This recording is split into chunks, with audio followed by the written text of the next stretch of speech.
ونتوكل عليه ونعوذ بالله من شرور أنفسنا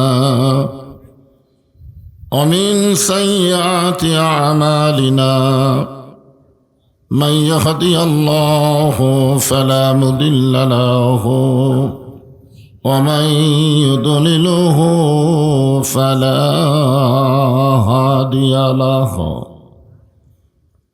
সকলে জবান খুলে বলেন আশহাদু আল্লা ইলাহা ইল্লাল্লাহু ওয়াহদাহু লা শারীকা লাহু ওয়া আশহাদু আন্না মুহাম্মাদান আবদুহু ওয়া রাসূলুহু আল্লাযী أرسل رسوله بالحق بشيرا ونذيرا وداعيا إلى الله بإذنه وسراجا منيرا فقد قال الله تعالى في كلامه المجيد والفرقان الحميد জবান খুলে সকলে পড়েন আউযু বিল্লাহি মিনাশ শাইতানির রাজীম বিসমিল্লাহির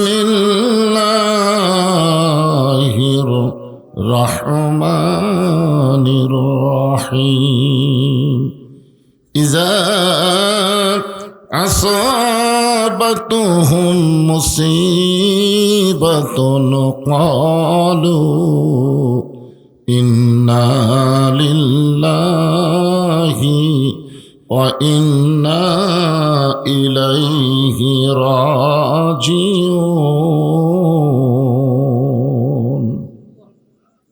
মাইকের সাউন্ড একটু কমে দাও, ভম ভম করতেছে তো। ইন্নাল্লাহা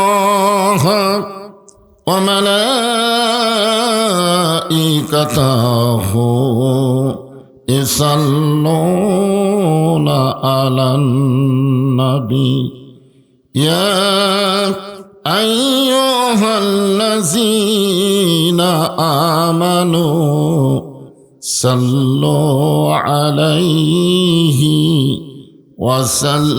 وسلموا تسليما اللهم صل على محمد اللهم بارك على محمد مشرق حب محمد সকলে বলি সাল্লাল্লাহু আলাইহি মতলায়ে দিওয়ানে মা মতলায়ে খুরশিদ ইশকাস সিনায়ে সুজানে মা বালাগাল উলা বিকামালিহি কাশাফাদ দুজা বিজামালিহি হাসনাত জামিউ কিসালিহি সাল্লু আলাইহি ওয়া আলিহি আল্লাহুম্মা আমিন। জান্নাতের বাগান থেকে জান্নাতি মানুষদেরকে নিয়ে আমি গুনাহগার তোমার রহমতের দরজায় দুখানা হাত তুলেছি আল্লাহ। হাসরের ময়দানে জব্বার আর কাহার নামে রূপ নিয়া তুমি যখন বিচার শুরু করবে, তোমার সামনে দাঁড়ায়া সমস্ত নবীরা নাফসি নাফসি বলে কাঁদতে থাকবে। এমন কঠিন অবস্থা হাসরে হবে, সেদিন সমস্ত নবী তার উম্মতকে ভুলে যাবে, শুধু বলবে আল্লাহ আমার কি হবে, আমার কি হবে। একমাত্র দরদি নবী শাফাতের কান্ডারি ইয়া রব্বি হাবলি উম্মতি বলে সেজদায় পড়ে যাবে।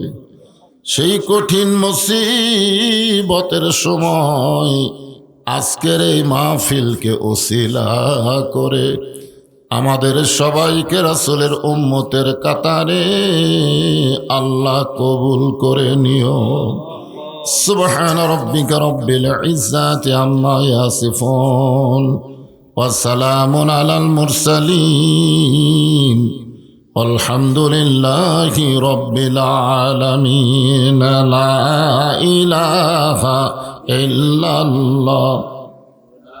এটা নামাজ একটু তুলে দিলে লা ইলাহা ইল্লাল্লাহ, লা ইলাহা उनका दिशान होता है।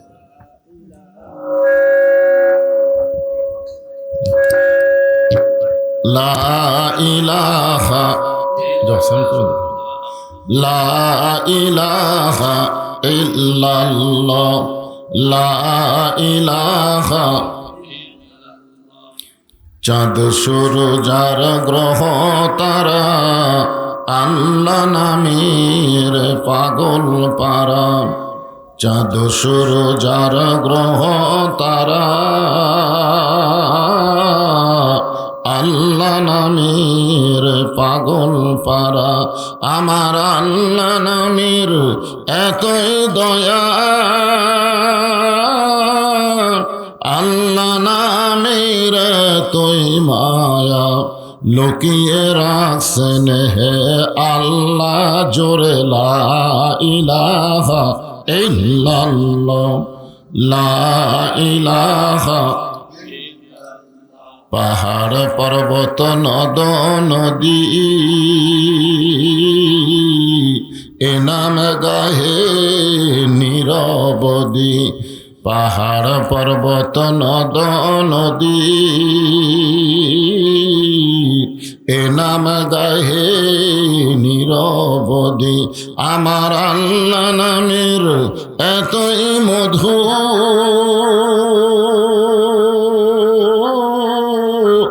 আল্লাহ নামের এতই জাদু, লুকিয়ে রাখছেন হে আল্লাহ।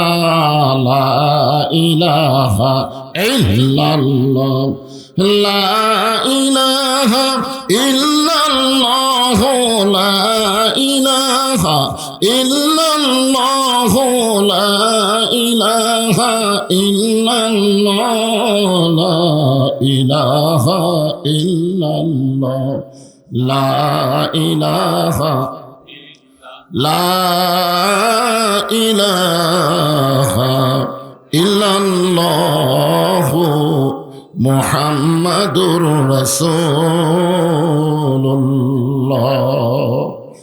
রাসূলের মহব্বতে মাইকালাকে বলতে সাউন্ড একটু কমে চঞ্চল করে কেন?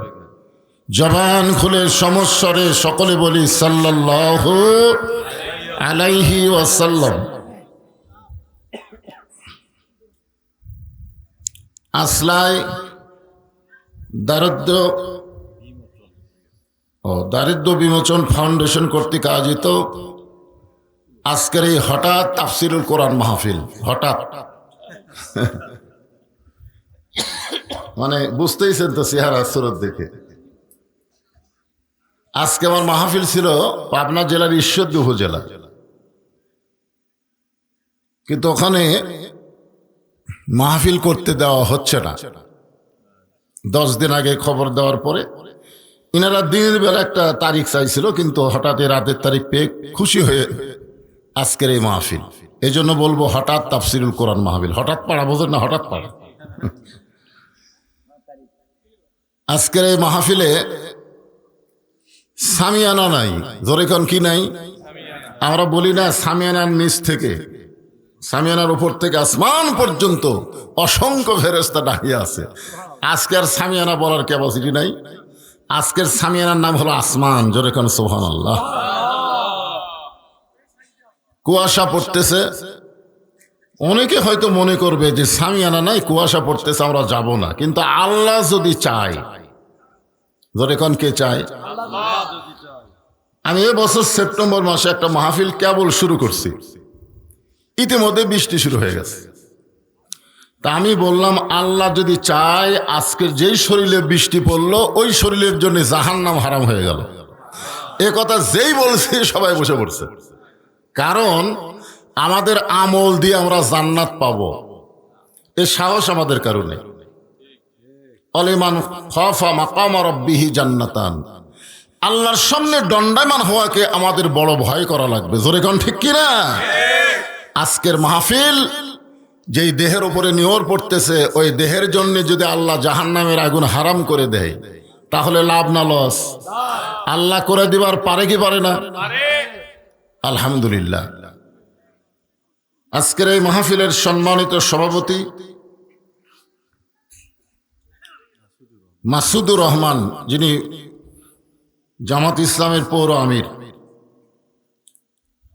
আজকের এই মাহফিলের সম্মানিত সভাপতিকে অন্তরের অন্তঃস্থল থেকে আমি শুভেচ্ছা জ্ঞাপন করছি।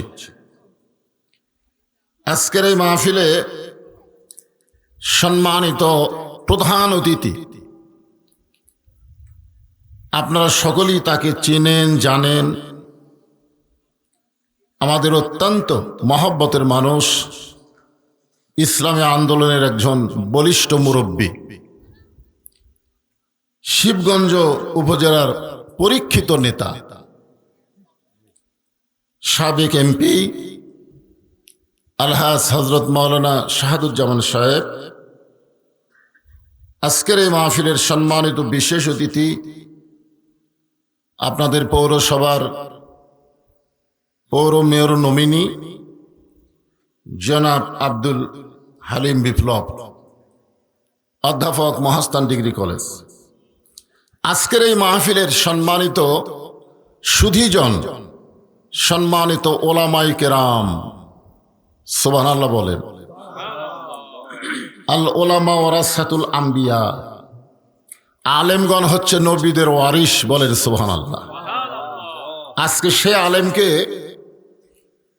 অনেক মেম্বরে কথা বলতে দেওয়া হচ্ছে না। আলেমরা কথা বললেই বলবে হুজুর রাজনীতি করবেন না।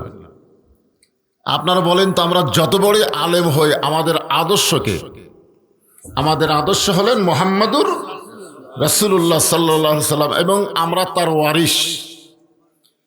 তো আমাদের নবী কি রাজনীতি করছেন কিনা এই মূর্খরা ওটা জানে না, ঠিক কিনা বলেন? এরা খালি মক্কার জীবনী নিয়ে চিন্তা ভাবনা করে। রাসূলের মাদানী জীবনকেও তো সবচাইতে বেশি গুরুত্ব দেওয়া লাগবে, জোরে কোন ঠিক কিনা বলেন? হ্যাঁ। তো আপনাদের মাঝে মাঝে যে সমস্ত আলেম ওলামা বসে আছেন, ইন্নামা ইয়াখশাল্লাহ মিন ইবাদিহিল ওলামা, বান্দা সমূহের মধ্যে আলেম বান্দারা আল্লাহকে সবচাইতে বেশি ভয় করে। এ কথাকে আমার না আল্লাহ? যে সমস্ত আলেম মাগরিবের নামাজের পর থেকে আপনাদের সামনে আলোচনা করেছেন, বিশেষ করে আজকের মাহফিলের সম্মানিত প্রধান অতিথি কোরআনের আয়াত নিয়ে এত কথা বলেছেন, আমরা বক্তারা 2-4 ঘন্টাও এত আয়াত করি না। অল্প সময়ের মধ্যে অনেক গুরুত্বপূর্ণ কথা বলেছেন। ওনার বক্তব্য আলেম ওলামার বক্তব্যের মধ্যেই আলহামদুলিল্লাহ বলেন, কারণ উনি একজন বয়োজ্যেষ্ঠ আলেম। উনি এক সময় বললেন যে আজকের মাহফিলের প্রধান বক্তাকে আমি ভাই বলবো, কারণ আমরা বয়সের দিক দিয়ে আসলে উনি আমার খবরই জানেন না। আমি 84 সালে দাখিলি পাশ করছি, 84 সালে। আমার বর্তমান বয়স 57 চলতেছে, খুবই অল্প বয়স, কিন্তু ডায়াবেটিস হওয়ার কারণে আমি বুড়া হয়ে গেছি। তো আমার বাবা 18 সালে মারা যাওয়ার কথা শুনে উনি বললেন তো অনেক বছর পাচ্ছে। আমার বাবা মারা গেছে মাত্র 73 বছর বয়সে। কয় বছর বয়সে? 73 বছর বয়সে, যুবক মানুষ। তো যাই হোক, এটা ওনাকে জানালাম যে আমি ওনার ভাই না, ওনার ভাসতে, ঠিক কিনা বলেন? হিসাবে আমি ওনার কি ভাতিজা। আরে ভাই ভাই তো হয়, সবই ভাই ভাই, বাপ বেটা দুটাই ভাই, নাকি কর? কিন্তু একটা সামাজিক সম্পর্ক আছে না নাই? জোরে করা আছে না নাই? হ্যাঁ। তো যাই হোক, আলহামদুলিল্লাহ, আজকের এই মাহফিলে এই নিয়র পড়ার মধ্যেও আমার সামনে যারা বসে পড়েছেন, জিনাদেরকে দেখার জন্য আল্লাহ অসংখ্য রহমতের ফেরেশতা নাজিল করেছেন। সুবহানাল্লাহ বলেন। আপনারা দেখবার যাননি, আপনারা দেখবার গেছেন? ফেরেশতায় আল্লাহ পাঠাইছে আপনাকে দেখার জন্য। একজন আমাকে প্রশ্ন করছে, হুজুর আপনার যেভাবে বলেন যে আল্লাহ ফেরেশতা পাঠাইছে দেখার জন্যে, তা আল্লাহ কি দেখবার পায় না? তা আবার ফেরেশতা পাঠান লাগবে কেন? আপনার বলেন সব কিছু আল্লাহ করে, তারপরেও আমাদের দুই কান্দে দুইটা ফেরেশতা আছে না নাই? বিশ্বাস করেন না? কোরআনের আয়াত বিশ্বাস করা লাগবে না? কেরামান কাতিবিন ইয়ালামুনা মা তাফআলুন। আমরা কত পাপ করি, কত সওয়াব করি, এটা আল্লাহ জানে না? তারপরে দুই ফেরেশতা আমাদের দুই কান্দে আল্লাহ বসায় রাখছে কেন? কি জন্য বসায় রাখছে? আসলে আমরা বলি যে অনেক কিছুই বুঝতে হবে, তর্ক করা যাবে না। তর্ক করা যাবে না। আপনার তর্ক করতে পারবেন? আল্লাহ বলেছেন মা আসাবাকা মিন হাসানাতিন ফামিনাল্লাহ, আবার বলেছেন অমান আসাবাকা মিন সাইয়্যাতিন ফামিন নাফসিকা।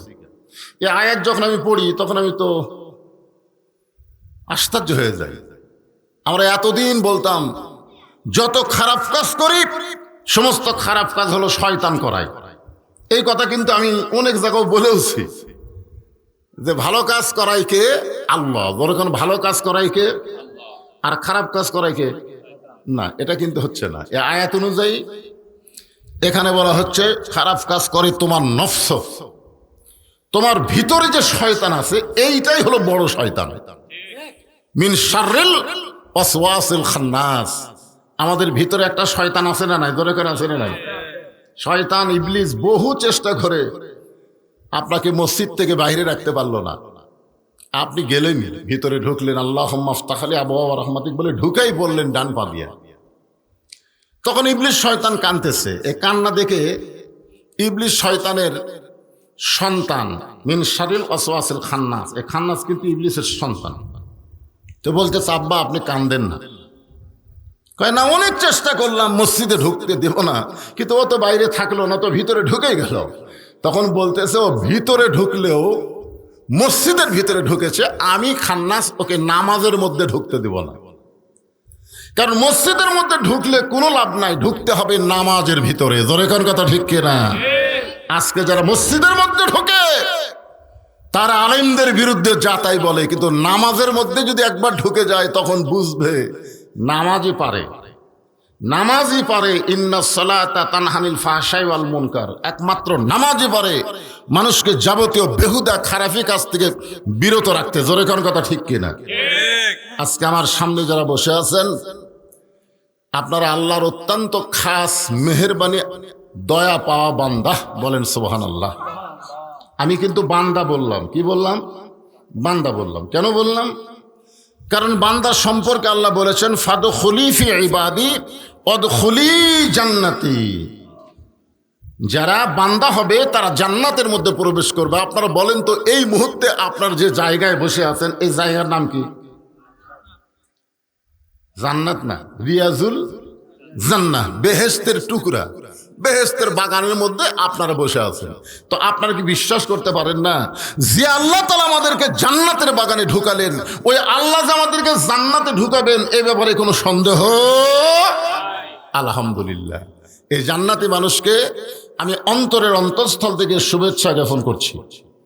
আমার সম্মানিত মা বোনেরা, পর্দার অন্তরালে বসে বসে যারা আলোচনা শুনতেছেন তাদেরকেও শ্রদ্ধা জ্ঞাপন করে এই মুহূর্তে জানতে চাচ্ছি আপনারা সকলে কেমন আছেন? আলহামদুলিল্লাহ রাব্বিল আলামিন। যে আল্লাহ শারীরিক সুস্থতা, মানসিক প্রশান্তি দান করে আজকের এই জান্নাতের বাগানে কবুল করলেন, আমরা সে আল্লাহর প্রতি খুশি না বেজার? তাহলে জবান খুলে সমস্বরে সকলে বলবো রব্বানা লাকাল হামদ হামদান কাসীরান তাইয়িবান মুবারাকান ফিহি। ভাগ্য গুণে আমরা আল্লাহ পেয়েছি, ভাগ্য গুণে। রুহের জগতে আল্লাহ আমাদেরকে পছন্দ করে, দুনিয়ার জগতে মুসলমানের ঘরে আল্লাহ আমাদের কবুল করেছেন, যার কারণে আমরা জন্মের পরে যখন কথা ফুটেছে তখন আমাদের মা আমাদের শিখাইছে আল্লাহ। ধরে কারণ ঠিক কিনা? যদি হিন্দুর ঘরে জন্ম নিতাম ভুলেও আল্লাহ বলতাম না, ভগবান ভগবান বলতাম। ঠিক কিনা বলেন? ভগবানের ভ বাদ দেন, গবানের কোনো অর্থ হয় না। গবানের গ বাদ দিলে বান মানে বুন না, দুনিয়ার কোনো মানুষ পছন্দ করে না। বা বাদ দিলে নো মানে ভগবান নাই হয়ে যায়। ঠিক কিনা বলেন? কিন্তু আমরা যাকে আল্লাহ হিসেবে পাইছি, আপনি কোরআনে দেখেন আল্লাহু লা ইলাহা ইল্লাহু আল হাইয়ুল কাইয়ুম। মন যদি চায় আলিফ বাদ দেন, আল্লাহ বাদ দিবার পারবেন না। লিল্লাহি মা ফিস সামাওয়াতি ওয়াল আরদ। আবার যদি মন চায় আর একটা লাম বাদ দেন, আল্লাহ বাদ পড়বে না। লাহুল মুলকু ওয়া লাহুল হামদ। আবার যদি মন চায় আর একটা লাম বাদ দেন, ওয়াল্লাহুল্লাযী লা ইলাহা ইল্লাহু। আমার আল্লাহর সবকিছু বাদ দিলে আল্লাহ বাদ পড়ে না। ভাগ্য করে যে আল্লাহ আমরা পেয়েছি, আমাদের আল্লাহ সদা বিরাজমান। জোরে বলেন কথা ঠিক? ভাগ্য করে আমরা একজন নবী পাইছি। তিনি শুধু নবী না, তিনি হলেন আমাদের নেতা। তিনি হলেন আমাদের কি? আল্লাহুম্মা সাল্লি আলা সাইয়্যিদিনা মুহাম্মদ। যেই নবী আমাদেরকে বাঁচানোর জন্য আল্লাহর কাছে উকিল হবেন। আল্লাহ যখন হাকিম হয়ে আমাদেরকে আসামি বানায় বিচার শুরু করবেন, ওই সময় আমাদের নবী উকিল হয়ে, ব্যারিস্টার হয়ে আল্লাহর কাছে সুপারিশ করে, ওকালতি করে আমাদেরকে জান্নাতে পৌঁছায় দিবেন। এমন একজন নবীর উম্মত হওয়া কিন্তু ভাগ্যের ব্যাপার। ঠিক কিনা বলেন? আমরা যে কোরআন থেকে আলোচনা শুনবো, আমাদের কাহালুতে কোনো মানুষ যখন মারা যায়, মরার খবর শুনলেই সে যদি মুসলমান হয়, তাহলে সবাই বলে ইন্না লিল্লাহি ওয়া ইন্না ইলাইহি রাজিউন। আপনাদের শিবগঞ্জের খবর কি? ওই একই খবর। তার মানে মরার পরে আমাদের কাহালও যা, আপনাদের শিবগঞ্জও তাই। ঠিক কিনা বলেন? এটা কি মরার পরে, বাঁচা অবস্থায় না, মরার পরে। এটা কিন্তু মুসলমান মরলে। আমরা 15 বছর দেখছি, কোন আওয়ামী লীগ যদি মারা যায় আর ফেসবুকে যদি সে বলে যে আওয়ামী লীগের অমুক নেতা মারা গেছে, 100টা কমেন্টের মধ্যেও একটা কমেন্টও ইন্না লিল্লাহ হয় না, সবাই বলে আলহামদুলিল্লাহ। তার মানে বোঝা গেল আওয়ামী লীগেরা মুসলমানের মধ্যে ছিল না। কথা কর না কেন? মুসলমান বললে ইন্না লিল্লাহ হবি, তা আলহামদুলিল্লাহ বলে কেন? মানে এত অত্যাচার, এত নির্যাতন আমাদেরকে করেছে, যার কারণে আমরা মরলে মনে করতাম আলহামদুলিল্লাহ, খুশি। তো এখন ওই পথে যারা চলতেছে, তারা অপেক্ষা করো, তোমরা মারা গেলে মানুষ ইন্না লিল্লাহ বলবে না, আল্লাহর শুকরিয়া আদায় করবে। জোরে কোন কথা ঠিক কিনা? সতর্ক হওয়া দরকার, সতর্ক হওয়া দরকার। তোমরা কি ফেসবুক টিপো না? হ্যাঁ, চিন্তা করতে হবে। এখানে আল্লাহ বলতেছেন ইজা মানে যখন, আসাবাতহুম মুসিবা, তোমাদের উপরে বিপদ আপদ মুসিবত আসবে, ক্বালু, তখন তোমরা বলবে ইন্না লিল্লাহি ওয়া ইন্না ইলাইহি রাজিউন। তাহলে আয়াতের অর্থে আমরা বুঝলাম, এটা মানুষ মরার পরে পড়ার জন্য আল্লাহ তাআলা নাজিল করে নাই। এটা বলেছেন বিপদ আপদ মুসিবত যখন আসবে, তখন তোমরা এই ইন্না লিল্লাহ পড়বে। এ কথা কার? আল্লাহ। এখন বলেন তো, বাংলাদেশের জন্য সবচাইতে বড় বিপদ কি? বাংলাদেশের জন্য সবচাইতে বড় বিপদ হলো, সব দেখা হলো শেষ, আগামীতে দেখব আমরা আল্লাহর কোরআনের বাংলাদেশ। জোরে কোন কথা ঠিক কিনা? কারণ সবই তো দেখছি, সবই দেখিনি। আসলে সবচাইতে বড় মুসিবত হলো, মানুষ কোরআনের ওয়াজ শুনবে কিন্তু কোরআন মোতাবেক চলবে না। আপনি যদি সারা জীবন কোরআনের ওয়াজ শোনেন আর কোরআন অনুযায়ী যদি না চলেন, এটা কি রহমত হবে না বিপদ হবে? কথা বলেন। বিপদ হবে। আজকে আল্লাহর কোরআনের ওয়াজ শোনার পরেও মেয়েরা পর্দার মধ্যে থাকে না, পর্দাকে মানে না। ওয়াজ শুনবে কিন্তু পর্দা মানবে না। তাহলে যে মেয়ে ওয়াজ শুনলো কিন্তু আল্লাহর আইন পর্দাকে গ্রহণ করলো না, এটা কি তার জন্য বিপদ না রহমত? কথা কন, বিপদ না রহমত? তাহলে এখন আসেন যে আল্লাহর কোরআন আমরা শুনতে আইছি, এই কোরআনকে বাস্তবে আমরা দেখবার চাই। দেখার দরকার আছে না নাই? জোরে এখন আছে না নাই? হ্যাঁ, আমরা কিভাবে দেখব? আমরা তো এখনো দেখি নাই। কেবল এইবারে মোটামুটি গোটা বাংলাদেশ, আল্লাহ আমাকে আপনাদের দোয়ায় যাওয়ার তৌফিক দেয়, মোটামুটি আমরা দেখতেছি মানুষের মধ্যে একটা জোয়ার সৃষ্টি হয়ে গেছে। জোরে কোন কথা ঠিক কিনা?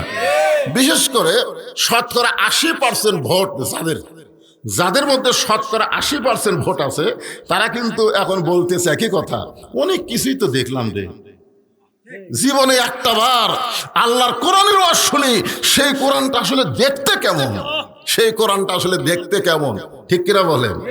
বাংলাদেশের অর্ধ পৃথিবীর খলিফা হযরত ওমর আল্লাহর কোরআনকে দেখার জন্য ছদ্মবেশে মদিনার অলিগলি ঘুরতে গিয়ে দেখতে পায় বিস্তীর্ণ মরুভূমির মধ্যে একজন রাখাল উট আর দুম্বা চড়ায়।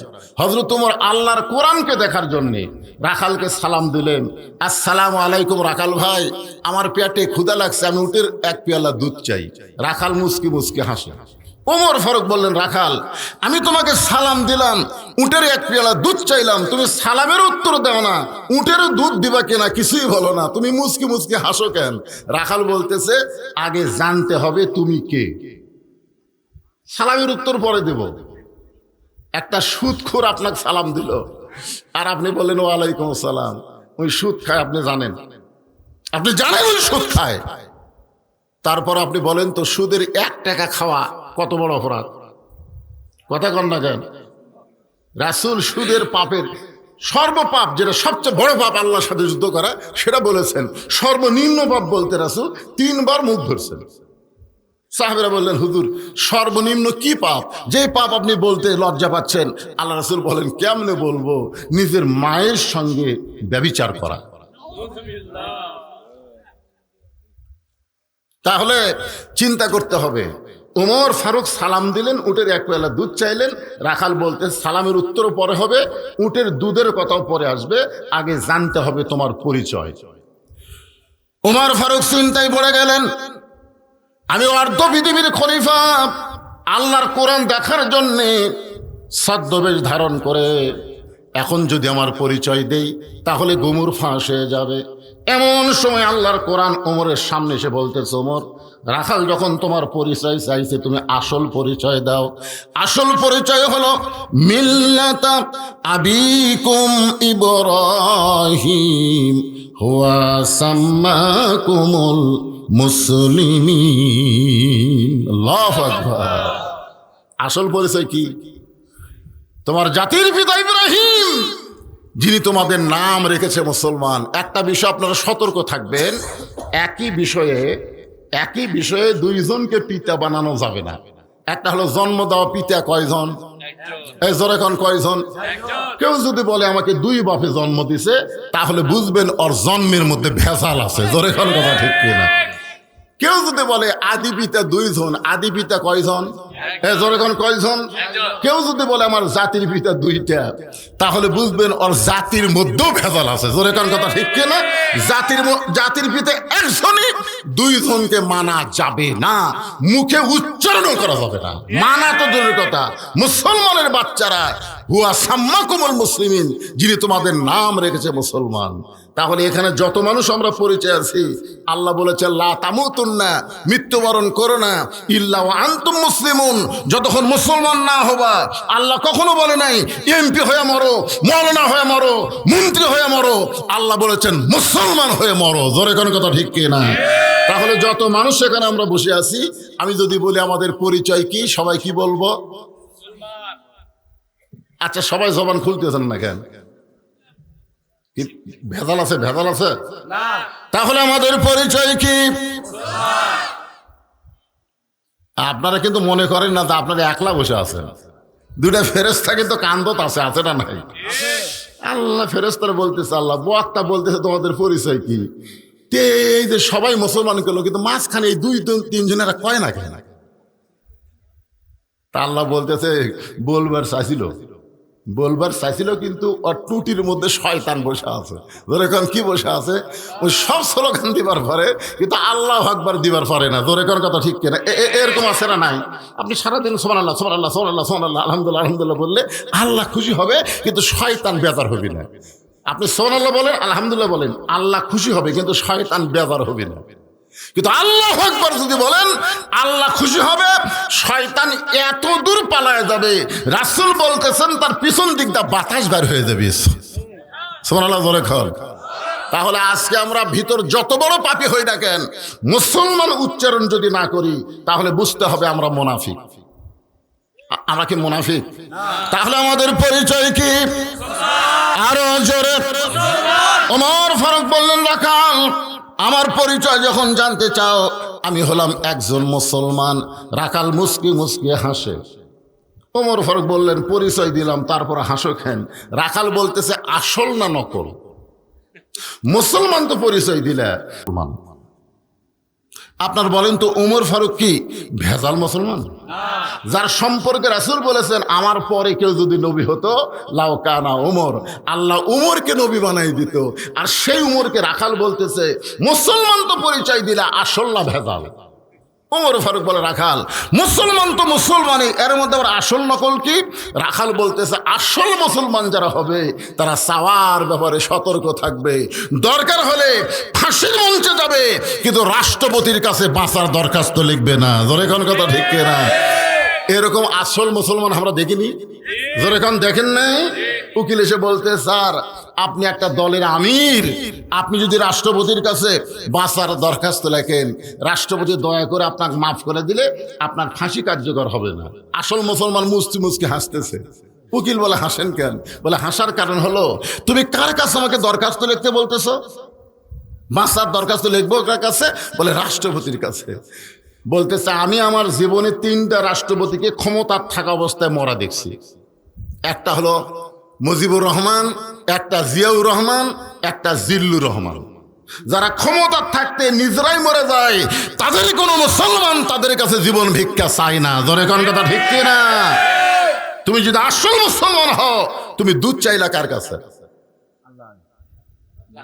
সঙ্গে সঙ্গে উমরের চোখ দিয়ে দর দর করে পানি পড়তেছে। আল্লাহ তোমার কোরআন যখন দুনিয়াতে চালু থাকবে, উমর যদি ভুল করে একটা রাখাল পর্যন্ত ভুলটা ধরতে পারবে। আজকে মসজিদের মধ্যে আল্লাহর কোরআন চালু আছে না নাই? জোরে কোন আছে না নাই? যদি ইমাম সাহেব দাওরা পাস হয়, ডবল টাইটেল পাস হয়, আর যদি আসরের নামাজের 3 রাকাতে বসে, বসা লাগবে 2 রাকাতে, বসা লাগবে 4 রাকাতে, কিন্তু ইমাম বসে গেছে কয় রাকাতে? 3 রাকাতে বসে গেছে। এখন একটা অটো ভ্যান চালায়, এ চিন্তা করে কে রে আসরের নামাজের বইটা হলো 2টা, 2 রাকাত 4 রাকাত, হুজুর 3 রাকাতে বসলো, সামনে কাতারে যারা মুসল্লি ওরা কে খেয়াল নেই, মানে শয়তান নামাজত খারাপ করছে ঠিকই কিন্তু মন গেছে আর একদিকে। এরকম মুসল্লি থাকে কি থাকে না? তো ভ্যানালা বলছে আল্লাহু আকবার। যেই বলছে আল্লাহু আকবার, ইমাম মনে মনে বলতেছে বৈশা যাব আমি 41 সালের আগে উঠবো না। দরকার হলে দিনের ভোট রাত্রে করবো, ড্যামি ভোট করবো, কিন্তু আমি উঠবো না। আপনারা বলেন তো মসজিদের সমস্ত মুসল্লি ভ্যানালার পক্ষে হবে না ইমামের পক্ষে হবে? ভ্যানালার পক্ষে হবে। কারণ মসজিদ আল্লাহর আইন চলে। এখানে কোনো নেতা যদি নিজের আইন চালাতে চায় আমরা তাকে লোকমা দিব, লোকমা যদি গ্রহণ না করে তাকে বাদ দিয়া নতুন আর একটা নেতা বানাবো, কিন্তু মানুষের কোনো আইন চলবে না, কোনো স্বৈরাচারী ভাব চলবে না। জোরে বলেন কথা ঠিক কি না? আজও মসজিদের মধ্যে আইন চলতেছে আল্লাহর। শুধু মসজিদের মধ্যে আল্লাহর আইন চললে হবে না, সমাজের মধ্যে আল্লাহর আইন আনা লাগবে, রাষ্ট্রে আল্লাহর আইন নিয়ে যাওয়া লাগবে। ঠিক কিনা বলেন? আপনার দেখেন মসজিদের মধ্যে কিছুটা হলেও আল্লাহর আইন চলতেছে না ভাইজান? হ্যাঁ, খুব খেয়াল করেন। তো এখন রাখাল বলতেছে তুমি যদি আসল মুসলমান হও তুমি দুধ চাইলা কার কাছে? ওর ফারুকের চোখ দেখি পড়তেছে, পানি পড়তেছে। আল্লাহ তোমার কোরআন যখন দুনিয়াতে চালু থাকবে, উমর যদি ভুল করে একটা রাখাল পর্যন্ত লোকমা দিবার পারবে। ওমর ফারুক চোখের পানি বের করে বলতেছেন রাখাল ভাই আসলে চাওয়ার ব্যাপারে আমার ভুল হয়ে গেছে। রাখাল বলতেছে ভুলটা যখন স্বীকার করেছ আল্লাহ তোমাকে তওবা করার সুযোগ দিয়েছে। তার মানে বোঝা গেল লা তাকনাতু মির রাহমাতিল্লাহ ইন্নাল্লাহা ইয়াগফিরুয যুনুবা জামিয়া ইন্নাহু হুয়াল গাফুরুর রহিম। আমরা যত বড়ই পাপী হই না কেন, যদি বুঝবার পারি আমরা পাপ করেছি, সেখান থেকে ফিরে আসার রাস্তা আছে না নাই? এই ফিরে আসার রাস্তার নাম কি? তওবা। ধরে বলেন নাম কি?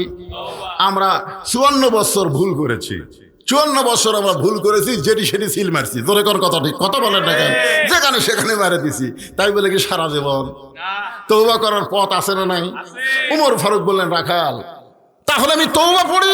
রাখাল বলতেছে তুমি মূর্খ মানুষ, তুমি তওবা কেমনে পড়বা? ওর চুম করছে, বলে আমি যে মূর্খ তুমি কেমনে বুঝলা? বলে সাওয়ার ব্যাপারে যে সতর্ক হয় না সে দুনিয়ার সবচাইতে বড় মূর্খ। আজকে আল্লাহ বাদ দিয়ে যারা মহাস্থানে যায়, বাবা আমি বড় বিপদ আছি বাবা, আপনারা বলেন তো এই শিক্ষিতরা মূর্খ? এ কথা কন না কেন? যারা গজল গায় আপনাদের এলাকাতে আছে কিনা? আমার কাহালতে আছে, আমার দয়াল বাবার দরবারেতে কেউ ফিরে না খালি হাতে। আপনারা বলেন তো এটা কি তাওহীদ না শিরক? জোরে বলেন, এটা কি তাওহীদ না শিরক? আল্লাহ সব, কোনো বাবার কাছে কোনো চাওয়ার এখতিয়ার নাই, কোনো হুকুম নাই। ইয়্যাকা না'বুদু ওয়া ইয়্যাকা নাস্তাইন। আমরা গোলামি করি কার? তাহলে সাহায্য চাবো কার কাছে? রাখাল বলতে, তুই মূর্খ মানুষ, তুমি তওবা কেমনে করবা? বলো আমি তোমাকে তওবা করাই, তুমি আমার সঙ্গে তওবা পড়ো। এবার রাখাল হযরত ওমরকে তওবা পড়াচ্ছেন। আস্তাগফিরুল্লাহাল্লাযী লা ইলাহা ইল্লা হুয়াল হাইয়ুল কাইয়্যুম ওয়া তুবু ইলাইহি, আস্তাগফিরুল্লাহ রাব্বি মিন কুল্লি জামবি ওয়া তুবু ইলাইহি, আস্তাগফিরুল্লাহ ওয়া তুবু ইলাইহি। সবাই পড়েন, লা হাওলা ওয়ালা কুওয়াতা ইল্লা বিল্লাহিল আলিয়্যিল আযীম। উমর ফারুক বলতেছেন, রাখাল ভাই তওবা যখন করছি, তাহলে আল্লাহর রাস্তে উটের এক পেয়ালা দুধ দাও। কার রাস্তে? আপনারা কি মনে করতেছেন? এইবার তো ঠিকই আছে, এইবার তো ঠিক আছে। তওবা করার পরে বলতেছে, রাখাল ভাই আল্লাহর রাস্তে উটের এক পেয়ালা দুধ দাও। রাখাল মুস্কি মুস্কি হাসে। উমর ফারুক বলে, আবার হাসো কেন? বলে, তওবা করার পরে তুমি মুনাফিকি করলে। যেই কইছে মুনাফিক, উমর ফারুকের চেহারা রক্তের মতো লাল হয়ে গেছে। এই রাখাল, এই আমার মধ্যে মুনাফিকের কি দেখলে? রাখাল বলতেছিলি, মা তাকুলু মা লা তাফালুন। তুমি একটাবার খেয়াল করে দেখো তো, আমি কি উটের মালিক? আমি যদি উটের মালিক হইতাম, তুমি আমাকে রাখাল বললা কেন? আর যখনই তুমি আমাকে রাখাল বলেছ, তখন তোমার মন বলতেছে আমি উটের মালিক না। আর মালিক বাদ দিয়ে কেউ রাখালের কাছে আল্লাহর রাস্তে চাইলেও রাখাল দিবার পারবে না। যার প্রমাণ আমি নিচে বহু আওয়াজ আমি কইছি, আপনাদের শুনছেন। টেস্ট থেকে যেই নামছি, একজন দৌড়ে 100 টাকা দিয়ে হুজুর দোয়া করেন। টাকা চকচকা পকেটে থেকে বললাম, কি দোয়া? কারণ বইয়ের বাড়ি বাচ্চা আইছে, আল্লাহ যেন একটা পুত্র সন্তান দেয়। সঙ্গে সঙ্গে আমি চিন্তা করলাম, আমি নিজেই 3টা কন্যার বাপ, তাহলে সেই কন্যার বাপের কাছে পুত্র সন্তানের দোয়া চাইছে। আমার দোয়া যদি আল্লাহ কবুল করতো, আমাকে আল্লাহ একটা পুত্র সন্তান দিত। জোরে এখন ঠিক কিনা?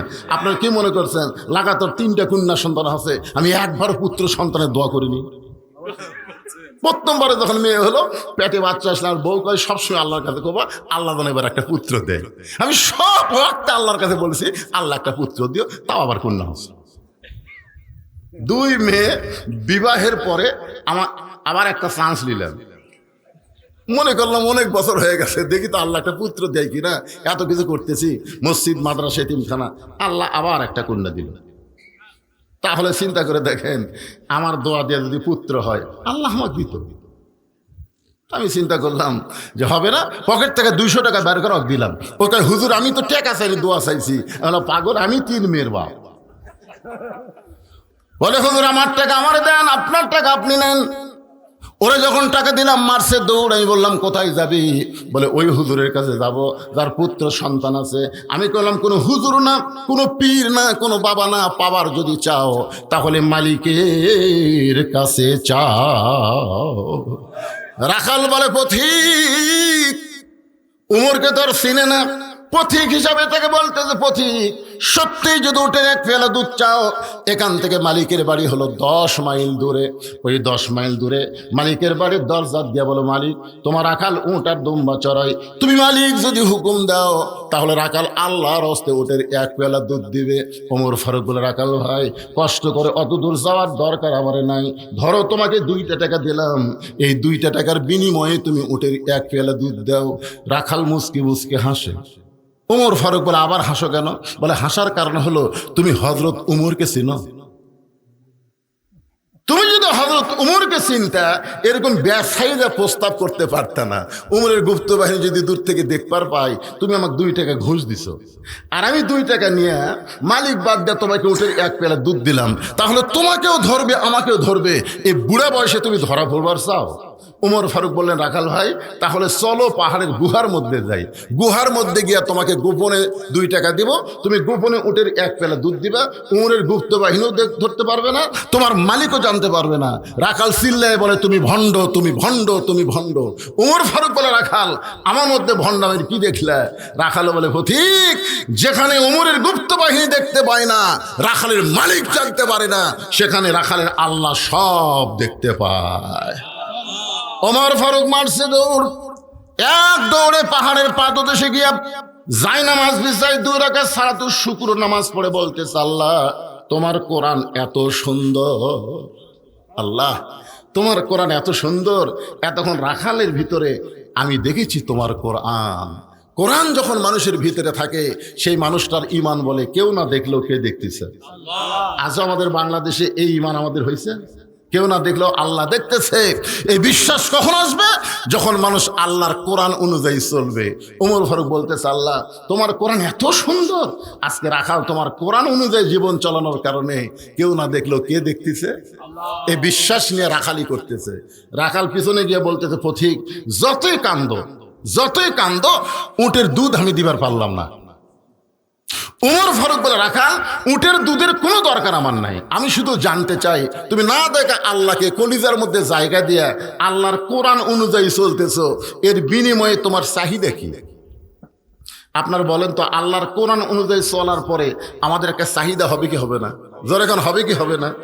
উমর ফারুক বললেন, রাখাল আল্লাহর কোরআন অনুযায়ী চলতেছো, কেউ না দেখলো আল্লাহ দেখতেছে, এই বিশ্বাস করে তোমার চাহিদা কি? কারণ দুনিয়াতে তোমার ভালো কোনো বাড়ি নাই, ভালো কোনো চাকরি নাই, ভালো কোনো খাওয়াও নাই, সারাদিন রোদের মধ্যে উট আর দুম্বা চড়াও, এরপরে আল্লাহর কোরআনকে আমল করার কারণে তোমার চাহিদা কি? সঙ্গে সঙ্গে রাখাল কোরআন থেকে তেলাওয়াত করলেন, রব্বানা, সকলে পড়েন, রব্বানা আতিনা ফিদ দুনিয়া হাসানাতাও ওয়া ফিল আখিরাতি হাসানা ওয়া কিনা আযাবান নার। আল্লাহু আকবার। ওমর ফারুক বললেন, রাখাল আমি তোমার কাছে চাহিদার কথা বললাম আর তুমি কোরআনের আয়াত শুনাই দিলে। রাখাল বলে, তুমি আসলেই মূর্খ মানুষ। কে রে, এই আয়াতের মধ্যে আমি 2টা চাহিদার কথা কইলাম, একটা হলো দুনিয়ার সৌন্দর্য, একটা হলো আখিরাতের সৌন্দর্য। দুনিয়া যদি সুন্দর না হয়, তার আখিরাত কোনোদিন সুন্দর হবে না। বাংলাদেশকে যদি আমরা সুন্দর করতে না পারি, মরার পরে সুন্দর আখিরাত পাওয়া যাবে না। ধরে কোন কথা ঠিক কি না? এই জন্য আতিনা ফিদ দুনিয়া হাসানা, দুনিয়ার সৌন্দর্য, অফিল আখিরাতে হাসানা, আখিরাতের সৌন্দর্য। আমার চাহিদাই 2টা। দুনিয়ার চাহিদা হলো মহামানব হযরত উমরকে আমি এক নজর দেখতে চাই, যে উমর আল্লাহর কোরআন দিয়ে রাষ্ট্র চালানোর কারণে আমার মতন রাখাল না দেখা আল্লাহকে কলিজার মধ্যে জায়গা দিবার পারছি, সেই উমরকে যদি একটা বার জীবনে দেখতে পাইতাম, আমার দুনিয়ার চাহিদা আল্লাহ পুরা করত। সুবহানাল্লাহ না কেন? তাহলে ভালো নেতা দেখার আশা করা দরকার আছে না নাই? এখন বহু নেতা আপনাদের কাছে আসবে, কতগুলো স্যামসাও সাইড থেকে বলবে, আমার নেতার চরিত্র ফুলের মতন পবিত্র, খোঁজ না দেখেন শালা নামাজ পড়ে না, একক তো। জোরে কোন কথা ঠিক না? এইগুলা নেতা দেখবার চাহেন না বাদান, এগুলা নেতা বহু আসবে। রাখালের চাহিদা হলো হযরত উমরের মতন একজন নেতাকে, উমরকে দুনিয়ার চাহিদা হলো একবার দেখা। ভাই খালি উমরকে যদি একটাবার দেখতে পাইতাম, তাহলে দুনিয়ার চাহিদা আল্লাহ আমার পুরা করতো। আমার 2 নম্বর চাহিদা হলো, আমি রাখাল যখন মরে যাব, অধম রাখালকে আল্লাহ যেন জান্নাত দেয়। রাখাল বলেছে, আমার 2 নম্বর চাহিদা হলো, আমি রাখাল যখন মরে যাব, অধম রাখালকে আল্লাহ যেন জান্নাত দেয়।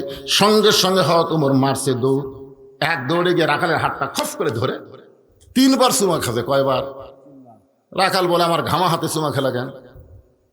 উমর ফারুক বলতেছে, রাখাল ভাই তোমার 2 নম্বর চাহিদা আল্লাহ পুরা করছে,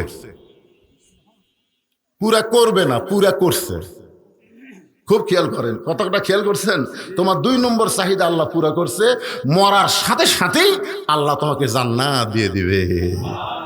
তোমার চিন্তা করা লাগবে না, তোমার কবরে কি হবে, তোমার হাসরে কি হবে, তোমার মিজানে কি হবে, তোমার পুলসিরাতে কি হবে, তোমার কোনো চিন্তা নাই। কারণ আল্লাহ বলেছেন, ইন্নাল্লাযীনা ক্বালু রাব্বুনাল্লাহু সুম্মা ইসতাকামু, নিশ্চয় যারা আল্লাহকে রব বলে স্বীকার করে এর প্রতি যারা অটল থাকবে, আল্লাহ বলেছেন তাতানাজ্জালু আলাইহিমুল মালায়েকা, তাদেরকে ফেরেশতার মাধ্যমে খবর দেওয়া হবে, আল্লাহ তাখাফ, তোমার কোনো ভয় নাই, ওয়ালা তাহজান, তোমার কোনো চিন্তা নাই, ওয়া আবশিরু বিল জান্নাহ, বরং তুমি দুনিয়া থেকেই জান্নাতের সুসংবাদ প্রাপ্ত হলে। জোরে কোন সুবহানাল্লাহ। ওমর ফারুক বলে রাখাল, মরার সঙ্গে সঙ্গে আল্লাহ তোমাকে জান্নাত দিয়ে দিবে। রাখাল কিছুই কয় না। ওমর ফারুক বলে রাখাল, মরার সাথে সাথে আল্লাহ তোমাকে জান্নাত দিবে, সুবহানাল্লাহ কও। রাখাল সুবহানাল্লাহ কয় না। ওমর ফারুক বলে রাখাল, আল্লাহর কোরআন থেকে আমি দলিল দিলাম মরার সাথে সাথে আল্লাহ তোমাকে জান্নাত দিবে। রাখাল সুবহানাল্লাহ কয় না। ওমর ফারুক বলে, কেন সুবহানাল্লাহ কইস না কেন?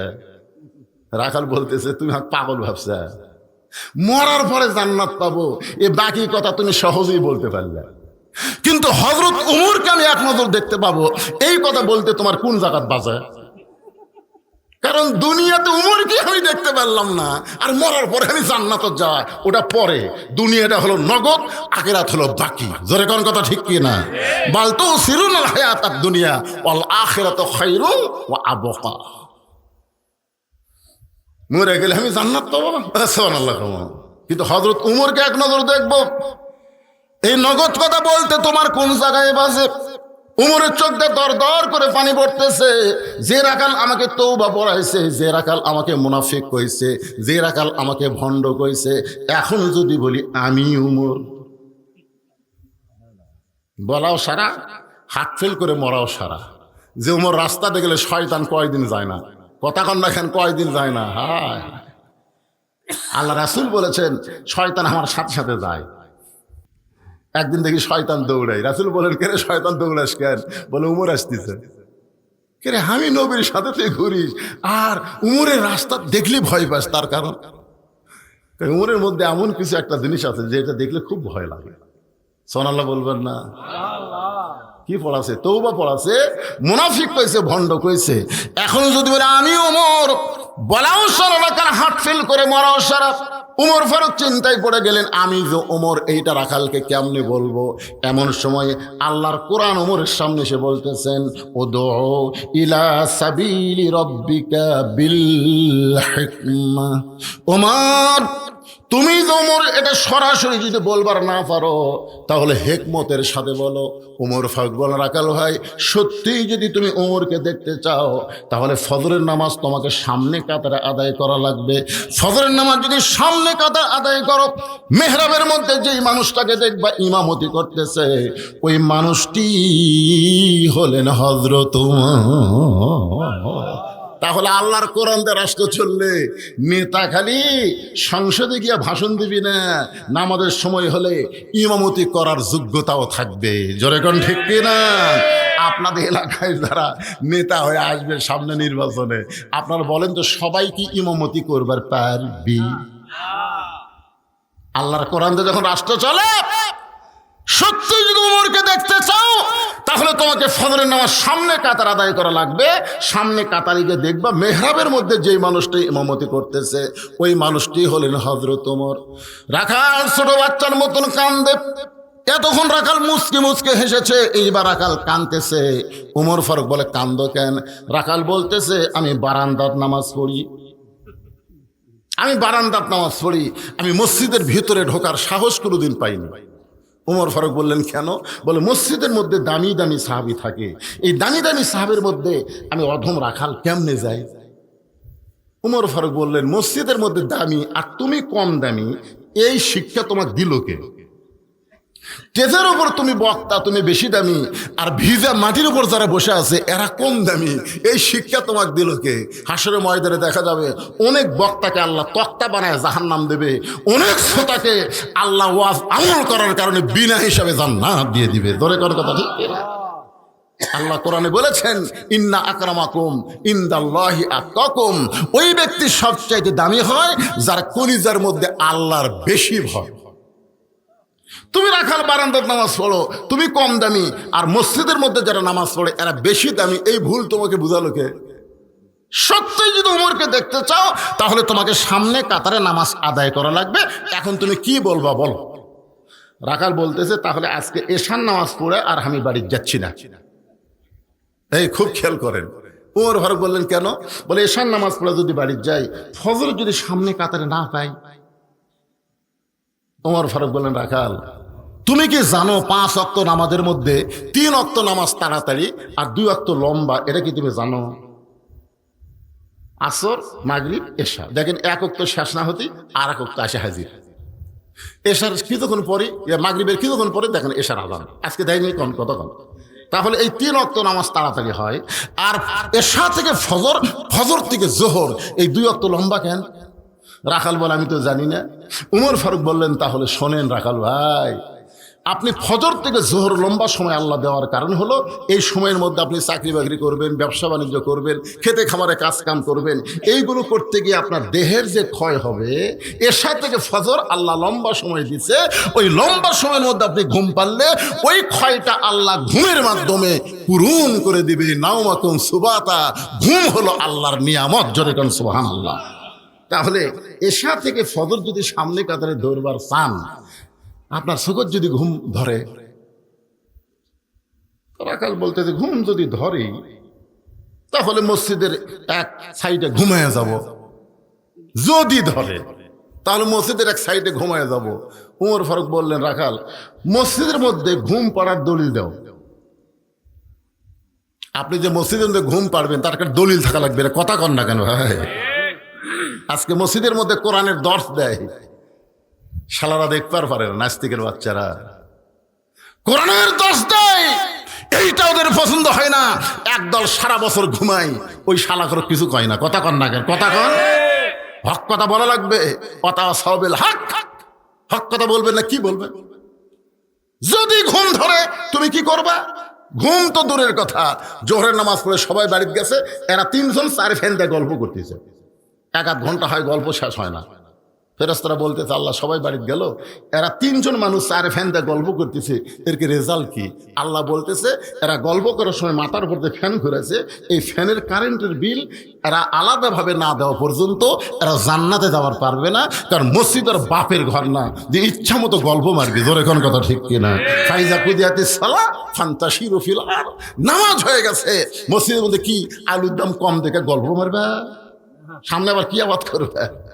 আয় আয়, শিবগঞ্জের আলুঘাটি কি সাদরে, কিন্তু পাওয়া যাচ্ছে না। হুজুর আলুর দাম কম, আমরা ঘাট পারি মন চায় না, মানে মন এত খারাপ হয়ে গেছে। কি বলতেছেন? ওয়ালা নাবলুওয়ান্নাকুম বিশাইয়্যিম মিনাল খাউফি ওয়াল জুই ওয়া নাকসিম মিনাল আমওয়ালি ওয়াল আনফুসি ওয়াস সামারাতি ওয়াবাশশিরিস সাবিরিন। আল্লাহ বলেছে ধৈর্য ধরো, মালে ক্ষতি জানি ক্ষতি, নানা রকম ক্ষতি দিয়ে আমি আল্লাহ তোমাদের পরীক্ষা করব। কথা কোন ঠিক কি না? এবার কমছে দেখে আপনি ধৈর্য ধরেন। ইন্নাল্লাহা মা'আস সাবিরিন, ধৈর্যশীলদের সঙ্গে কে আছে? কথা কি বিশ্বাস করতেছেন আপনারা? এই যে এখানে ধৈর্য ধরে বসে আছেন, কুয়া পড়তেছে, কুয়া কমে যাবে। 2-1 কি ওটা বসা করতেছেন নাকি? চাচ্ছেন উঠপার, চাচ্ছেন, এরকম নিয়ত হচ্ছে। হুজুর যদি পেশাব লাগে তাহলে উঠবো না, না, আপনি পেশাব লাগলে উঠবেন না, লাগলে উঠবেন না। কারণ আল্লাহ বলেছেন অনুনাজ্জিলু মিনাল কোরআনি মা হুয়া শিফাউ ওয়া রাহমাতুল লিল মুমিনিন, মুমিনদের যাবতীয় রোগের ঔষধ হিসাবে, শিফা হিসাবে আমি আল্লাহ তাআলা কোরআন নাজিল করেছি। সেই কোরআনের আলোচনা শুনতে সে যদি পেশাব লাগে, আর আপনি যদি একটু ধৈর্য ধরে কন্ট্রোল করেন, পেশাব জাতীয় যত ব্যারাম আল্লাহ কোরআনের ওসিলায় ভালো করে দিবে। সুবহানাল্লাহ। জোরে খান, আল্লাহ পারে কি পারে না? জোরে খান, পারে কি পারে না? একটু ধৈর্য নেন। এতদিন রাখাল নামাজ পড়েছে বারান্দায়। উমর ফারুক বললেন রাখাল আজানের গুরুত্ব দিও। 5 ওয়াক্ত নামাজের মধ্যে সবচাইতে গুরুত্বপূর্ণ আজান হলো ফজরের আজান। আপনারা বলেন তো, ফজরের নামাজ যদি কেউ জামাতে না পড়ে তার খবর কি? বাড়িতে পড়লো কিন্তু জামাতত গেল না। এশা এবং ফজর এই 2 ওয়াক্ত নামাজ জামাতত না পড়ে বাড়ির যদি পড়ে, ওর মধ্যে মুনাফিকে আছে। জোরে কান কি আছে? কথা বলেন। এই যুবকেরা যারা এই সাইডে বসে আছে সবগুলো যুবক, রাত 12টা-1টা পর্যন্ত ফেসবুক চলে, তুমি যখন ঘুমায় যাও, আর সালাতু খায়রুম মিনান নাওম কি তোমার কানত পড়ে? দেখছেন উপর থেকে দিতে পড়ে না। যুবকেরা কথাই কয় না, পড়ে। আপনি যুবক, আপনি ফেসবুক চালান, আসলেই তো আপনি ফেসবুক চলান না, যারা চলায় এরা এমন ভাবে ঘুমায় যায়, ফেসবুক চলাইতে সাথে ঘুম ধরলো, থুয়ে দিল, ঘুমায় গেল, ঘুমের কোনো দোয়াও নেই। আসসালাতু খায়রুম মিনান নাওম, ঘুম হইতে নামাজ অতি উত্তম। ওমর ফারুক বললেন, রাখাল আজানের গুরুত্ব দিও। এতদিন রাখাল নামাজ পড়েছে বারান্দায়, আজকে যেই মাত্র ফজর আজান শুরু হয়েছে এত জোরে রওনা দিয়েছে, বারান্দায় গিয়ে বলতেছে, বারান্দা খালি আজকের দিন, আজকের দিন তুই যেন কিছু মনে করিস না, কারণ আমি বারান্দারই পাটি, কিন্তু আজকে ভিতরে ঢুকতেছি খালি দেখার জন্য। দেখা হয়ে গেলে এই কষ্ট করে ভিতরে কে যাবি, তাও আবার সামনে কাতার। আপনারা যারা বারান্দার নামাজ পড়েন এরা কিন্তু মসজিদে আগে এসেও মসজিদের মধ্যে ঢোকে না, কারণ মসজিদের মধ্যে ঢুকে বাবা কেউ যদি ঠেলাতে সামনে কাতার দেয়, সালাম ফেরানোর পরে কিছু মোনাজাত করে যখন বের হওয়ার পরে দেখে সুন্নতের জন্য খাড়া হচ্ছে, ওই যে কি বেকারি দাঁত পড়ে। এখন আমার নাম মসজিদের মধ্যে লাঠি থোছে, ধরে এখন কি থোছে, লাঠি ঢোকা দিয়ে তাও বের হয় লাগবে, ভিতরে থাকবে না। ভিতরে ঢোকার নিয়ম আছে ভাইজান, সবাই ঢুকতে পারবে না। ঢুকতে গেলে একটা দোয়া পড়া লাগবে, আল্লাহুম্মা আফতাহলি আবওয়াবা রাহমাতিক। শুধু দোয়া পড়লে হবে না, ডানপন্থী হয়ে ঢোকা লাগবে। ধরে এখন কি পন্থী, ডান পায়ে ঢুকতে হবে। এতদিন রাখাল নামাজ পড়েছে বারান্দায়, আজকে মসজিদের মধ্যে ঢুকে যখন সামনে কাতারে যাওয়ার চায়, প্রত্যেকটা সাহাবী নড়ে সরে রাখালকে যাওয়ার রাস্তা করে দেয়। রাখাল কয়, আল্লাহ রে, বারান্দার থেকে কি দেখলাম বুঝলাম, মনে করছিলাম ভিতরে দামি দামি সাহাবী, আজকে ভিতরে ঢুকে দেখতেছি এরাও যা আমিও তাই। আসলে এটা ভিতরে না ঢুকলে বোঝা হবে না, আপনি ভিতরে ঢোকেন তারপর বুঝতে পারবেন। এসপি সাহেব সামনে কাতার পুরো হয়নি, একটা মুসল্লি লাগবে। এসপি সাহেব একটা মুসল্লি লাগবে, একটা মুসল্লি হলে কাতার পুরো হবে। পিছন দিকে তাকায় দেখে দরজার চৌকিদার খাড়া হয়ে আছে। এসপি ডাকতে চাই, চৌকিদার বলে, না স্যার আপনি এসপি, আমি চৌকিদার। এসপি বলতেছে ওটা বেড়ার কথা, আমি এসপি তুই চৌকিদার, ওটা হলো দরজার বাহিরের কথা, ভিতরের কথা হলো তুইও যা আমিও তাই। চৌকিদার ভয়ে যায় না, এসপি নিজের কাতার ছাড়া চৌকিদার হাত ধরে তো ডাকি যাস না কেন। চৌকিদারকে কাছে নিয়ে যা বলতেছে, আমার পাশে খাড়া হ, পায়ের গোড়ালির সঙ্গে গোড়ালি মিল কর, কাতার যদি সোজা না হয় 27 গুণ সব কিন্তু হবি না। এখন চৌকিদার পায়ের গোড়ালির সঙ্গে গোড়ালি লাগায় চিন্তা করি, এটা আমার গোড়া ফাটা, এসপিটা তেলতেলা, আজকে ফাটা তেলতেলা এক হয়ে যাবি। বুঝছেন, আওয়ামী লীগ বিএনপি জামাত 3 জন ঢুকছে, এখন ইমামতি করবি কে? তখন আওয়ামী লীগই ঠেলা দেয়, সামনে যাও ভাই সামনে। জামাত কয়, আমি না যুদ্ধ অপরাধী, কই ভাই ওটা বাইরে, ভিতরে তুই নেতা, ভিতরে তুই নেতা, আমরা মুসল্লি। ও ভিতরে গেলে তোমরা বুঝতে পারো সামনে যাওয়া কে পারে। যারাই সামনে যায় আল্লাহ তাদেরকে আগামীতে সংসদে নিয়ে যাবে। জোরে কারো কথা ঠিক কিনা? একটু মনোযোগ দিয়ে শুনবেন, ভিতরে না ঢুকলে বোঝার উপায় নাই। এতদিন রাখাল নামাজ পড়ছে বারান্দায়, আজকে ভিতরে ঢুকে সামনে কাতারে, মেহরাব বরাবর সামনে কাতারে ফজরের 2 রাকাত সুন্নত নামাজ, খুবই গুরুত্বপূর্ণ সুন্নত। সুন্নত 12 রাকাত পড়াই লাগবে। কয় রাকাত? 12 রাকাত সুন্নত আপনাকে 5 ওয়াক্ত নামাজের মধ্যে পড়া লাগবে। তার মধ্যে ফজরের 2 রাকাত সুন্নত হলো সবচাইতে গুরুত্বপূর্ণ সুন্নত।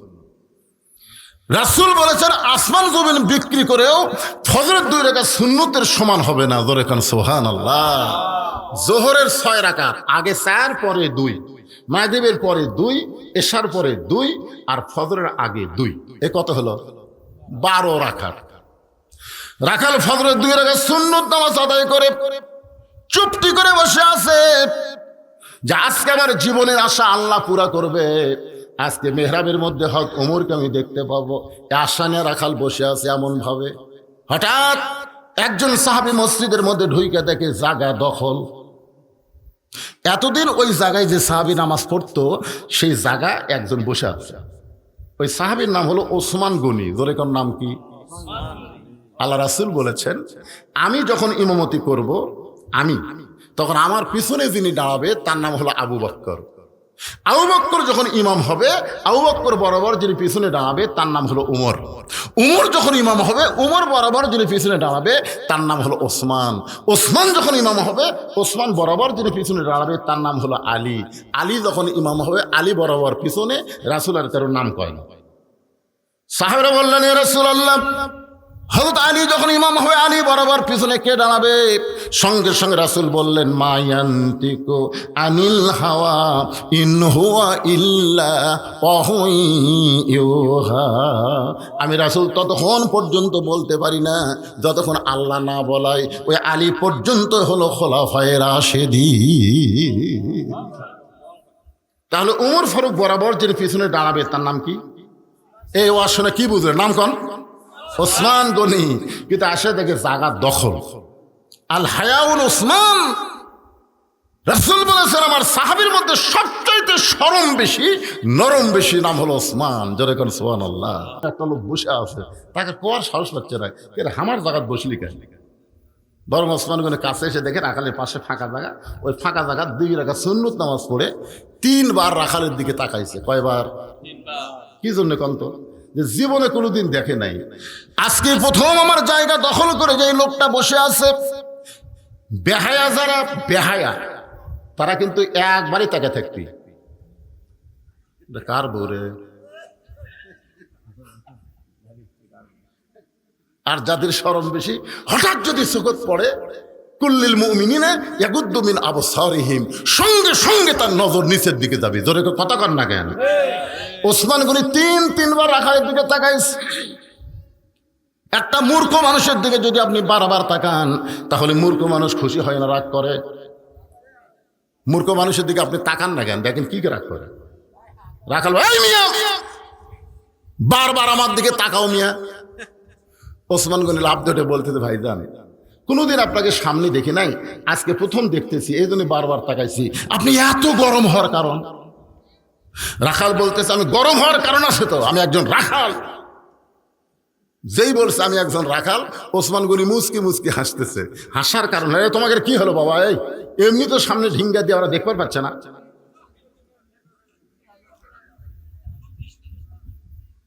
তোমাকে ডিস্টার্ব না তো, এদিকে যারকে ডিস্টার্ব হচ্ছে এরা কথাই কয় না। একটু মনোযোগ দিয়ে শোনেন, শুনতেছেন? অত্যন্ত গুরুত্বপূর্ণ বিষয় আলোচনা হচ্ছে। যেই বলেছে আমি রাখাল, ওসমান গনি মুচকি মুচকি হাসতেছে। কারণ আল্লাহ নবী বলেছেন, প্রত্যেকটা অভিভাবককে আল্লাহ রাখালের দায়িত্ব দিয়েছে। আর রাখালের ভাষা কোনোদিন নরম হলে চলবে না, মাঝে মধ্যে গরম হওয়া লাগবে। ধরে কোন ঠিক কি না? আপনি গরু ছাগল চড়াবার গেছেন, কারণ গরু ছাগল ঘাস বাদ দিয়ে আবাদের দিকে যাচ্ছে। আপনি যদি বলেন, বাবা গরু ওদিকে আবাদ আছে, বাবা যাস না বাবা, এ বাবা শোনা বললে গরু আপনার কথা শুনবে? আর যদি এই গরু, আর একটা ধাপ যদি সামনে পা দেশ, আমি কিন্তু লাঠি আছে, গরু কিন্তু মানুষের চাইতে ভালো শোনে। ওই সাথে সাথে দেখবেন আবার ঘুরে ঘাসের দিকে চলে আসবে, আবাদের দিকে যাবে না।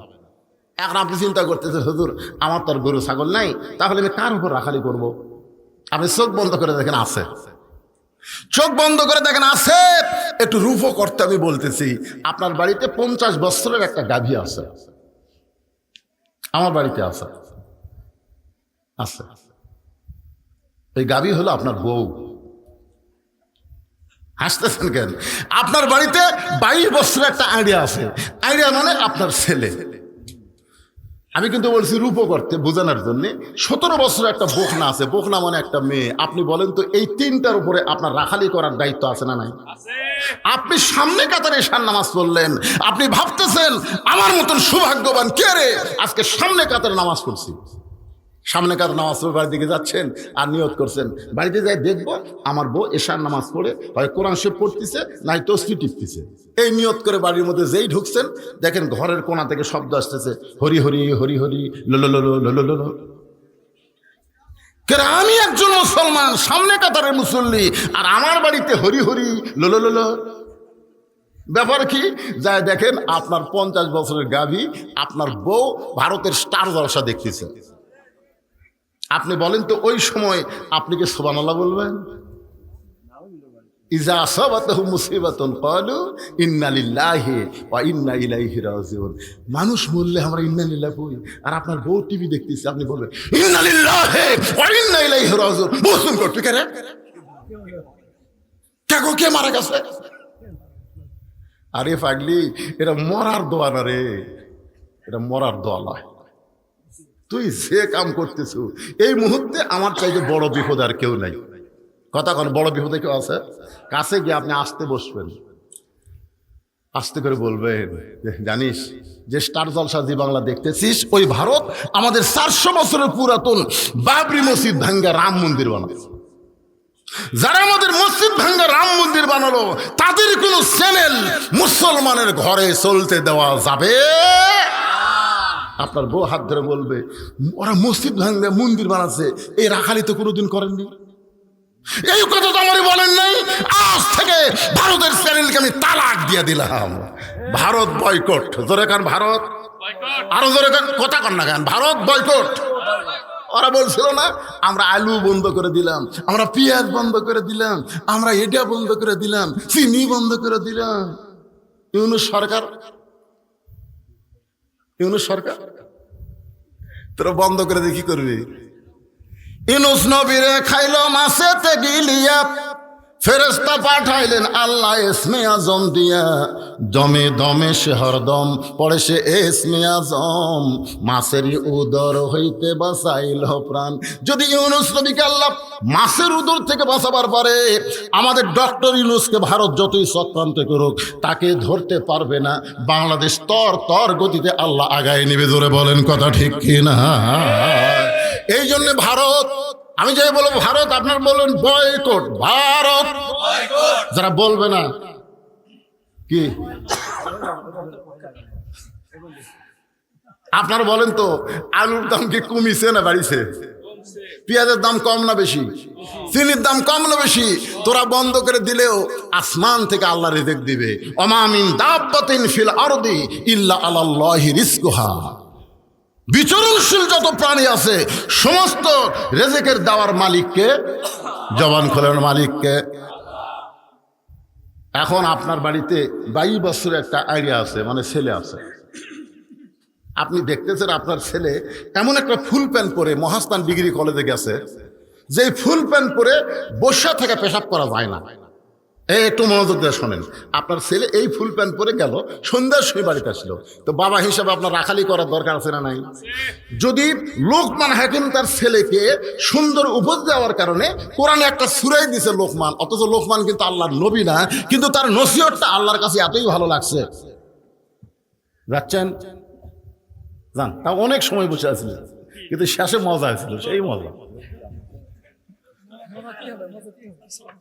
হ্যাঁ সেই মজা শেষে। তো যাই হোক, এখন চিন্তা করে দেখ, এই ওটা বসা করতেছেন ভাই, একটু ধৈর্য নিয়ে বসবেন।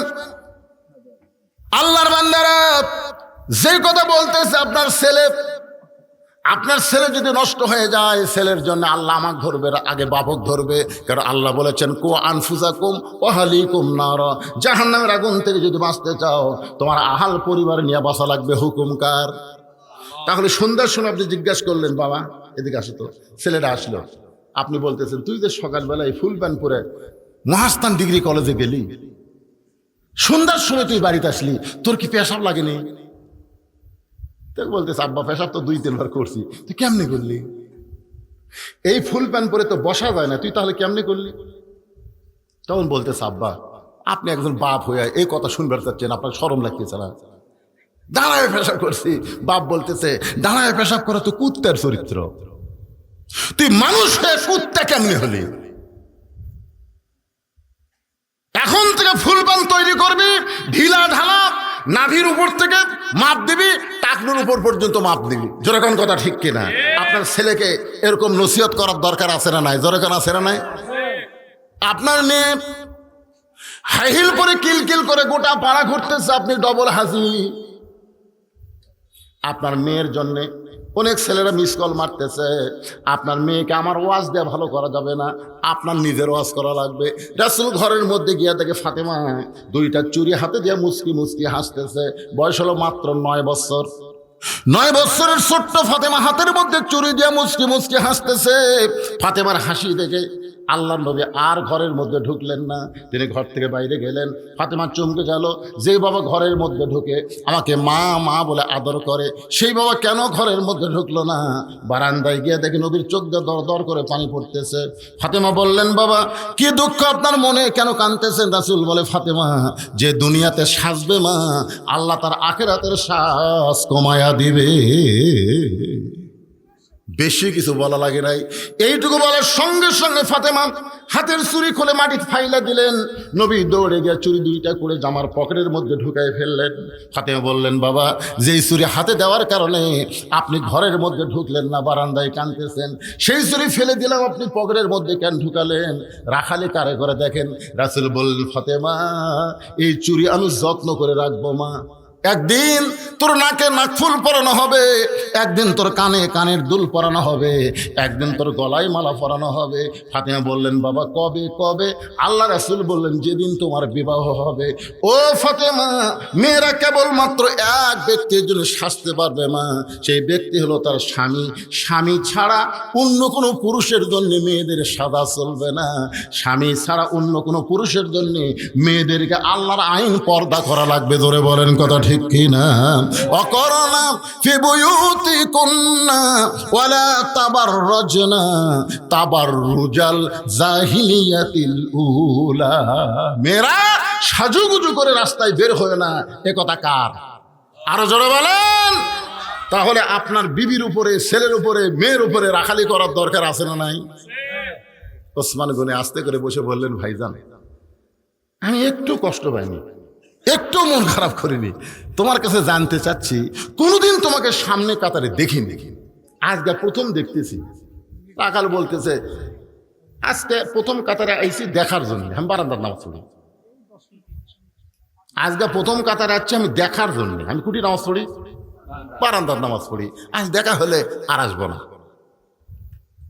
সারা জীবনের সাধনা খালি একটা ভাত, এই কষ্ট করে বারান্দার আরাম থুয়া সামনে কাতার আরো আসবো। ওসমান গনি বলতেছে, ভাই আপনার সাথে আজ দেখা হবি, তার গ্যারান্টি কি? রাখাল চমকে উঠছে, গ্যারান্টি মানে? আমার চোখ ভালো, আসলেই দেখা হবে। ওসমান গনি বলে, ভাই রে, আল্লাহ আপনার কি চোখ দিল আর আমার কি ভোতরা চোখ। আজ কয়েক বছর হলে সামনে কাতার নামাজ পড়তেছি, এখনো পর্যন্ত দেখার ভাগ্য হয়নি। রাখাল বলতেছে, দেখি আমার দিকে তাকান তো। ওসমান গনি যে তাকাইছে, রাখাল বলে, চোখের মনি তো ঠিক আছে, দেখা হয় না কেন? রাখাল দেখতে আসে হযরত উমরকে, আর ওসমান গনি প্রত্যেক দিন দেখতে আসে নামাজের মালিক আল্লাহকে। কারণ আল্লাহ বলেছেন, আসজুদ ওয়াক্তারিব, তোমরা যখন সেজদায় যাবে আমি আল্লাহ তো আমাদের নিকটবর্তী হয়ে যাবো। দরেকর সুবহানাল্লাহ। আনতাবুদুল্লাহ কাআন্নাকা তারাহু ফাইল্লাম তাকুন তারাহু ফাইন্নাহু ইয়ারাকা। রাসূল বলেছেন, কোন ব্যক্তি যখন আল্লাহর ইবাদতের মধ্যে শামিল হবে, ইবাদতের মালিক আল্লাহকে দেখতে পাবে। আল্লাহ যদি দেখা সম্ভব না হয়, আল্লাহ তাকে দেখতেছে, এই বিশ্বাস তার কলিজার মধ্যে আসবে। ওসমান গনি চোখের পানি বের করে বলে, ভাইজান কয়েক বছর হলে সামনে কাতারে নামাজ পড়ি, এখন পর্যন্ত আমার দেখা হয় না। রাখাল বলতেছে, তাহলে তুমি আমার হাত ধরো, তুমি আমার হাত ধরো, আমি নিজেও দেখব এবং তোমাকেও দেখায় দিব। এমন সময় আল্লাহর কোরআন ওসমান গনির সামনে এসে বলতেছেন, ইয়া আইয়ুহাল্লাযীনা আমানুত্তাকুল্লাহা ওয়া কুনু মা'আস সাদিকিন। সবাই বলেন আল্লাহু আকবার। রে ঈমানদারেরা, আল্লাহর ভয় যদি কলিজার মধ্যে রাখতে চাও, তাহলে সত্যবাদীদের তোমরা সাথী হও। এই আয়াতের ব্যাখ্যায় বলা হয়েছে, সত্যবাদীদের দল করো, সত্যবাদীদের ভোট দাও। সত্যবাদীর সাথী হওয়া মানে কি? মা'আস সাদিকিন। আপনারা বলেন তো, সত্যবাদী কারা? আল্লাহর কোরআন নিয়ে কথা বলে যারা। কারণ কোরআন যখন আমরা তেলাওয়াত শেষ করি তখন কি বলি? সাদাকাল্লাহুল আলী আজিম, সাদাকাল্লাহুল আলী আজিম। এই কথা কেন বলি? কারণ এই কোরআনের মধ্যে কোনো ভুল নাই, সন্দেহ নাই। জালিকাল কিতাব লা রাইবা ফি হুদাল লিল মুত্তাকিন। এখানে কি বলতেছে? যে মুত্তাকি যদি তুমি সবসময় তোমার মধ্যে রাখতে চাও আল্লাহর ভয়, ওয়া কুনু মা'আস সাদিকিন, তাহলে সত্যবাদীদের তুমি দল করো, সত্যবাদীদের তুমি সাথে হও। এবার ওসমান গনি আয়াতকে বিশ্বাস করে রাখালের হাতটা ধৈরা মনে মনে চিন্তা করতেছে আমার যোগ্যতা আমি দেখতে পাইনি, আমার যোগ্যতা আমি দেখতে পাইনি। আজকে ভাগ্যগুণে এমন একটা লোক পাইছি যে নিজেও দেখবে এবং আমাকেও দেখায় দিবে। জোরে কোন সুবহানাল্লাহ। ওসমান গনি হাত ধরে আছে কার? কথা কয় না, কার হাত ধরে আছে? নিজকে বড় মনে করতেছে না ছোট মনে করতেছে? আমার যোগ্যতা আমি পাইনি রে, আজকে একটা পাশি বাবা, যে নিজেও দেখবে এবং আমাকেও দেখায় দিবে। কিছুক্ষণ পরে যখন জামাতের সময় হয়েছে, এমন সময় মুয়াজ্জিন আকামত শুরু করেছে। আকামত শুরু হয়ে গেছে। ওসমান গনি রাখালের ডান হাত ধরে আছে। যেই মাত্র মুয়াজ্জিন আকামত শুরু করেছে, এমন সময় হযরত ওমর মেহরাবের মধ্যে ঢুকেছে। আপনারা বলেন তো, বারান্দা থেকে রাখাল সামনে কাতারে নিয়ত কি? ওসমান গনি ডান হাত ধরে আছে, রাখাল খালি কে রে? এটা তো যাই আমাকে ওমর দেখার নসিহত করলো সেই লোকই তো হতো। যখনই মুয়াজ্জিন বলেছে কদ কামাতিস সালাত, কদ কামাতিস সালাত, সঙ্গে সঙ্গে রাখাল আল্লাহু আকবার। ওসমান গনি বলে, রাখাল ভাই, ইমাম সাহেব ভুল করলে মানুষ লোকমা দেয়, এখনো আকামতি শেষ হয় নাই আর তুমি আল্লাহু আকবার লোকমা দিলা। রাখাল বলতেছে, এই জন্য তো তুই কানা, এই জন্য তুই সামনে কাতার আসিস, দেখবার পাস না আমি কি জন্য লোকমা দিলাম নিয়ে তুমি জানো না। সঙ্গে সঙ্গে দ্বিতীয় কাতারের একজন সাহাবী দৌড়ে এসে রাখালে হাতটা হ্যাঁচকা টান দিয়ে বলে, পাগল, তুই যারে কানা কানা বলে তিরস্কার করতেছিস, এই মহামানবকে তুই চিনিস? তুই যারে কানা কানা বলে তিরস্কার করতেছিস, এই মহামানবকে তুই চিনিস? রাখাল বলতে যাবে, বারান্দায় নামাজ পড়ি, আমি ভিতরের কাউরে চিনি না। সাহেব বলে, পাগল রে, এতক্ষণ যে তোর হাত ধরেছিল, যারা তুই কানা কানা বলে তিরস্কার করতেছিস, ইনি হলেন নবীর ডবল জামাই ওসমান গনি। রাখাল নিজের বুককে চড় দিয়ে বলতেছে, এই জন্যই বারান্দাত নামাজ পড়ে, এই জন্যই ভিতরের কাউরে চিনি না, এই জন্যই বারান্দায় নামাজ পড়ি। কিন্তু আমার সবচাইতে বড় সর্বনাশ করছে ওই পথিক, ওই পথিক আমার সর্বনাশ করেছে। ওই পথিক আমারে কইছে, ওমরকে যদি দেখবার চাও তাহলে সামনে কাতারে নামাজ পড়ো, সামনে কাতারে নামাজ পড়ে মেহরাবের মধ্যে লক্ষ্য করে দেখবা যেই মানুষটা ইমামতি করতেছে ওই মানুষটি হলেন হযরত ওমর। আমার সারা জীবনের সাধনা, আমি উমরকে দেখার জন্য সামনে কাতারে, কিন্তু উমরকে দেখতে এসে যদি পথিককে আমি মেহরাবের মধ্যে দেখতে পাই, তাহলে তোমরাই বলো লোকমা দেওয়া ছাড়া তো আমার উপায় নাই, আমি আল্লাহু আকবার লোকমা দিব। পথিককে মেহরাব থেকে সরায় দিয়া ওই জায়গায় উমরকে আমি এক নজর দেখতে চাই। হাজার হাজার সাহাবীরা কাঁদতেছে, ওসমান গনিও কান্দে। রাখাল চিল্লাই বলে, বারান্দায় নামাজ পড়া ভালো, এই ভিতরে কেন কান্দা কান্দি শুরু হয়ে গেল? ওসমান গনি বলে, রাখাল ভাই, ভিতরে কান্দার কারণ হলো তুমি যারে পথিক পথিক বলতেছো তিনি হলেন হযরত ওমর। গাছের গোড়া কাটলে গাছটা যেমন পড়ে যায়, রাখাল মেহরাবের মধ্যে তেমন পড়ে গিয়া কাটা মুরগির মতন ছটফট করে বলতেছে, আমির আল মুমিনিন, আমি আপনাকে তওবা পড়াছি, আমি আপনাকে মুনাফিক কইছি, আমি আপনাকে ভণ্ড কইছি, আপনি অধম রাখালকে কিছুই বলেন নাই। সমস্ত মুসলিম বলতেছে, এই কে রে মেহরাবের মধ্যে রে, কারে তওবা পড়াইছে, কারে মুনাফিক কইছে, কারে ভণ্ড কইছে? আশ্চর্য কথা। চিন্তা করবেন সাহাবীরা যে কি বলতেছে, আমি আপনাকে তওবা পড়াছি, আমি আপনাকে মুনাফিক কইছি, আমি আপনাকে ভণ্ড কইছি। সমস্ত সাহাবীরা যখন চিৎকার দিয়ে উঠছে, ওমর ফারুক আল্লাহর কোরআন থেকে তেলাওয়াত করলেন, আতিউল্লাহ ওয়া আতিউর রাসূল ওয়া উলিল আমরি মিনকুম, আল্লাহর আনুগত্য করো, নবীর অনুসরণ করো, আমি যদি তোমাদের আমির হই তাহলে আমাকে কি তোমরা মানো? সমস্ত সাহাবীরা বলতেছে 100 বার মানে 1000 বার মানে। ওমর ফারুক বললেন, তাহলে তোমরা একটু ধৈর্য ধরো, যে আমাকে তওবা পড়াইছে, যে আমাকে মুনাফিক কইছে, যে আমাকে ভণ্ড কইছে, অবশ্যই এর বিচার হবে, অবশ্যই বিচার হবে। তবে এই বিচার মানুষের আইন দিয়ে হবে না, এই বিচার হবে আল্লাহর কোরআন দিয়া। ধরে কর সুবহানাল্লাহ। তোমরা কি আল্লাহর কোরআনের বিচার দেখবার চাও? সাহাবীরা বলে, অবশ্যই আল্লাহর কোরআনের বিচার আমরা দেখব। তাহলে তোমরা এখন কি করবা, আগে এর বিচার করব না আগে নামাজ পড়বা? তখন সমস্ত সাহাবীরা বলতেছে, আকামত যখন হয়ে গেছে আগে নামাজ, নামাজের আগে কোনো কিছু চলবি না, তোর কথা কার না কেন চলবে, আগে নামাজ।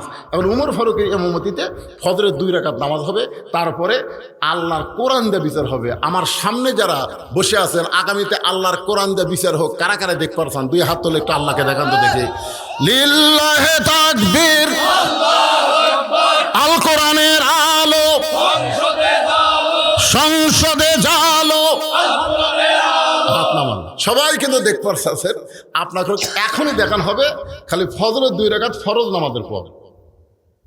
এখন ফজরের 2 রাকাত ফরজ নামাজ পড়তে কয় মিনিট লাগবে?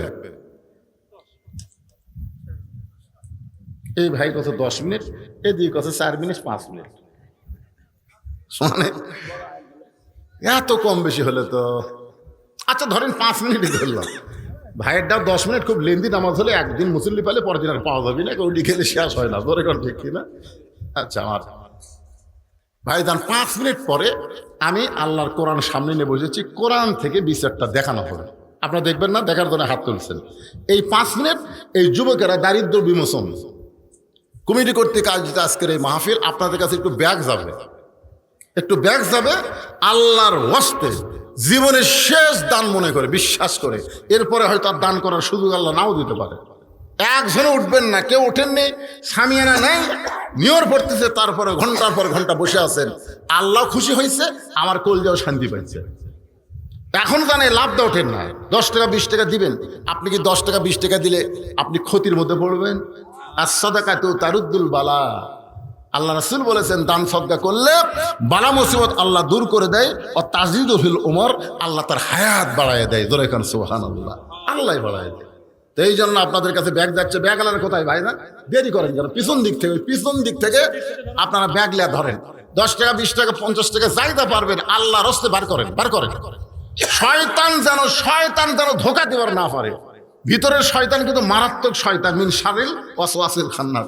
এ আপনাকে ধোঁকা দেবেন, দেশ না, কিন্তু আপনি জানেন না আজকের দেওয়াটাই, আপনার এই সামান্য দান করাটাই দারিদ্র বিমোচনের ক্ষেত্রে বিশাল উপকার দিবে। এই যুবকেরা আরো উৎসাহ পাবে।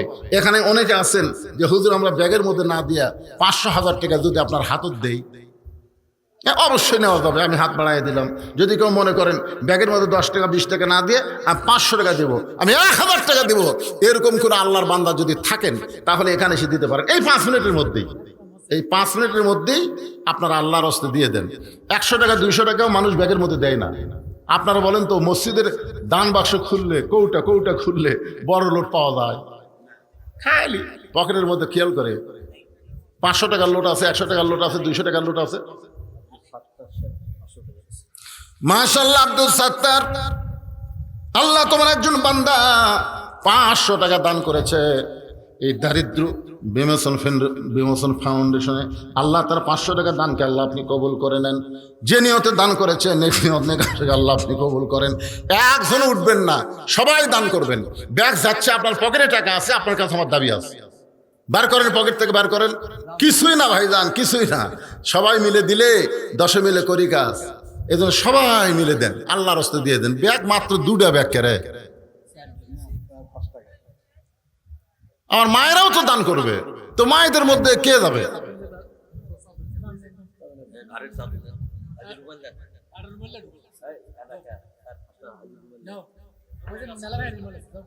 দেন ভাই, সবাই বার করেন, সবাই দেন, আল্লাহর হস্তে দিয়ে দেন। মাশাআল্লাহ, জি বলে থাকে কামও তো বলেই দাও। ও আমার আচ্ছা ঠিক আছে, আচ্ছা আলহামদুলিল্লাহ। একটু জিকির করেন, লা ইলাহা ইল্লাল্লাহ, লা ইলাহা ইল্লাল্লাহ, লা ইলাহা ইল্লাল্লাহ, লা ইলাহা ইল্লাল্লাহ, লা ইলাহা ইল্লাল্লাহ, লা ইলাহা ইল্লাল্লাহ, লা ইলাহা লা ইলাহা ইল্লাল্লাহ মুহাম্মাদুর রাসূলুল্লাহ। মাশাআল্লাহ, তোমার একজন যুবক বান্দা 100 টাকা দান করেছে, আল্লাহ তার দানকে কবুল করেন। এরকম 100-200 টাকা কি নাই আপনাদের কাছে?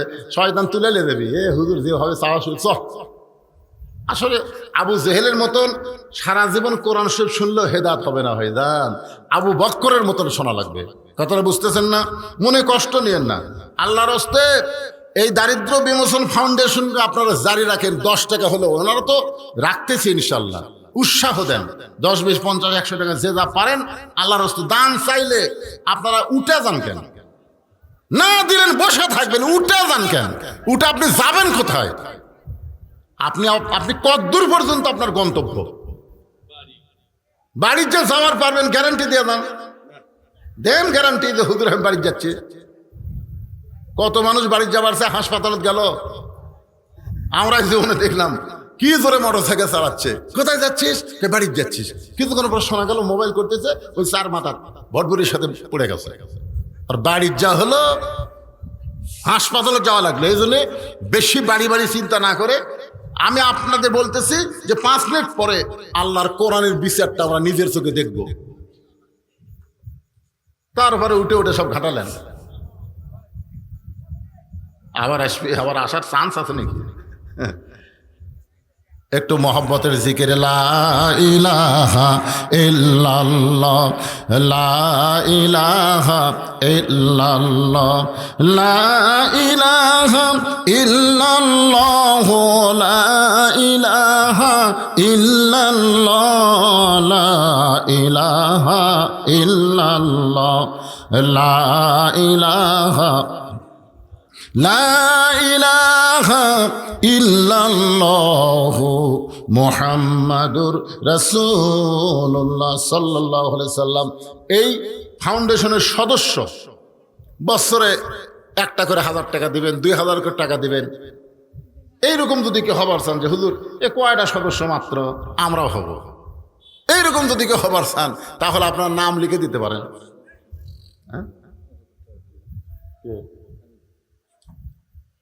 আজকের মাহফিলের সম্মানিত সভাপতি সাহেব উনি 5000 টাকা দিয়েছে, দান করবে। আল্লাহ তার বিশাল এই দেওয়াকে কবুল করুক, জোরে কোন আমিন। সবাই বলে আল্লাহুম্মা আমিন। এরকম আপনারা প্রতি বছর দিবেন 5000 করে? আচ্ছা, একটা সদস্য মনে করে লিখে দেবেন। আপনাদের মধ্যে কেউ যদি এরকম সদস্য হন যে হুজুর আমি এই ফাউন্ডেশন, একটা দারিদ্র বিমোচন ফাউন্ডেশনের সদস্য হয়ে গেলাম, এই নিয়তে আপনি 1000 টাকা সদস্য, 2000 টাকা সদস্য, একটু নাম লিখে দিবেন। উৎসাহ পাবে, বাড়বে, পরিধি বেড়ে যাবে, আরো দরিদ্র মানুষকে, আরো অসহায় মানুষকে দান করা যাবে। আল্লাহ রাসূল বলেছেন, মাশাআল্লাহ, আমার এই ভাই প্রতি বছর 2000 করে দিবে, আল্লাহ তার কবুল করুক, জোরে কোন আল্লাহুম্মা আমিন। নামটা কি? শেহাবুদ্দিন। প্রতি বছর 2000 টাকা করে দান করবে, আল্লাহ কবুল করেন। রাসূল বলেছেন, ইন্নাল জান্নাতা তুশতাকু ইলা 5 নাফারিন, নিশ্চয় 5টা দলের জন্য আল্লাহর জান্নাত আশা করে আছে।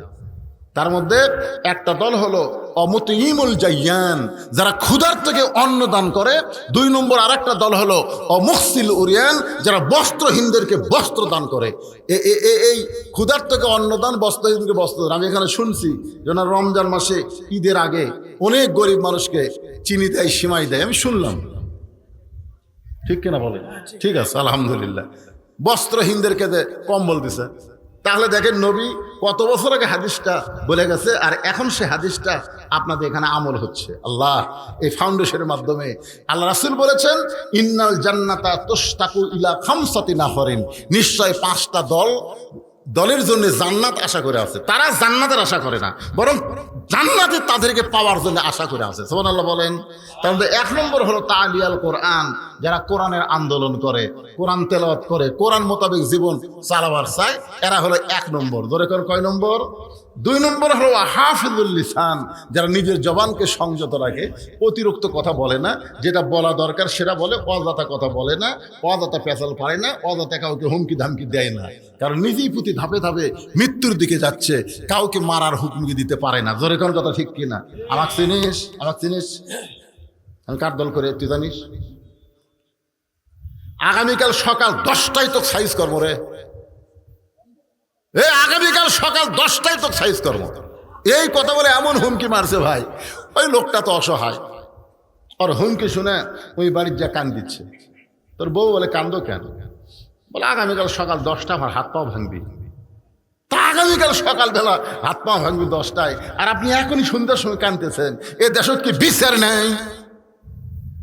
সকাল 10টা হাত পা ভাঙবে, আপনি মেম্বারের বিচার দেন, চেয়ারম্যানের বিচার দেন। স্বামী মুসকি মুসকি হাসে। বউ বলে বিচার দেওয়ার কথা শুনে আপনি হাসেন কেন? বলে তুই বজুশীদের ওয়াজ শুনিস নি? বই কয় বজুশীদ কি ওয়াজ করছে?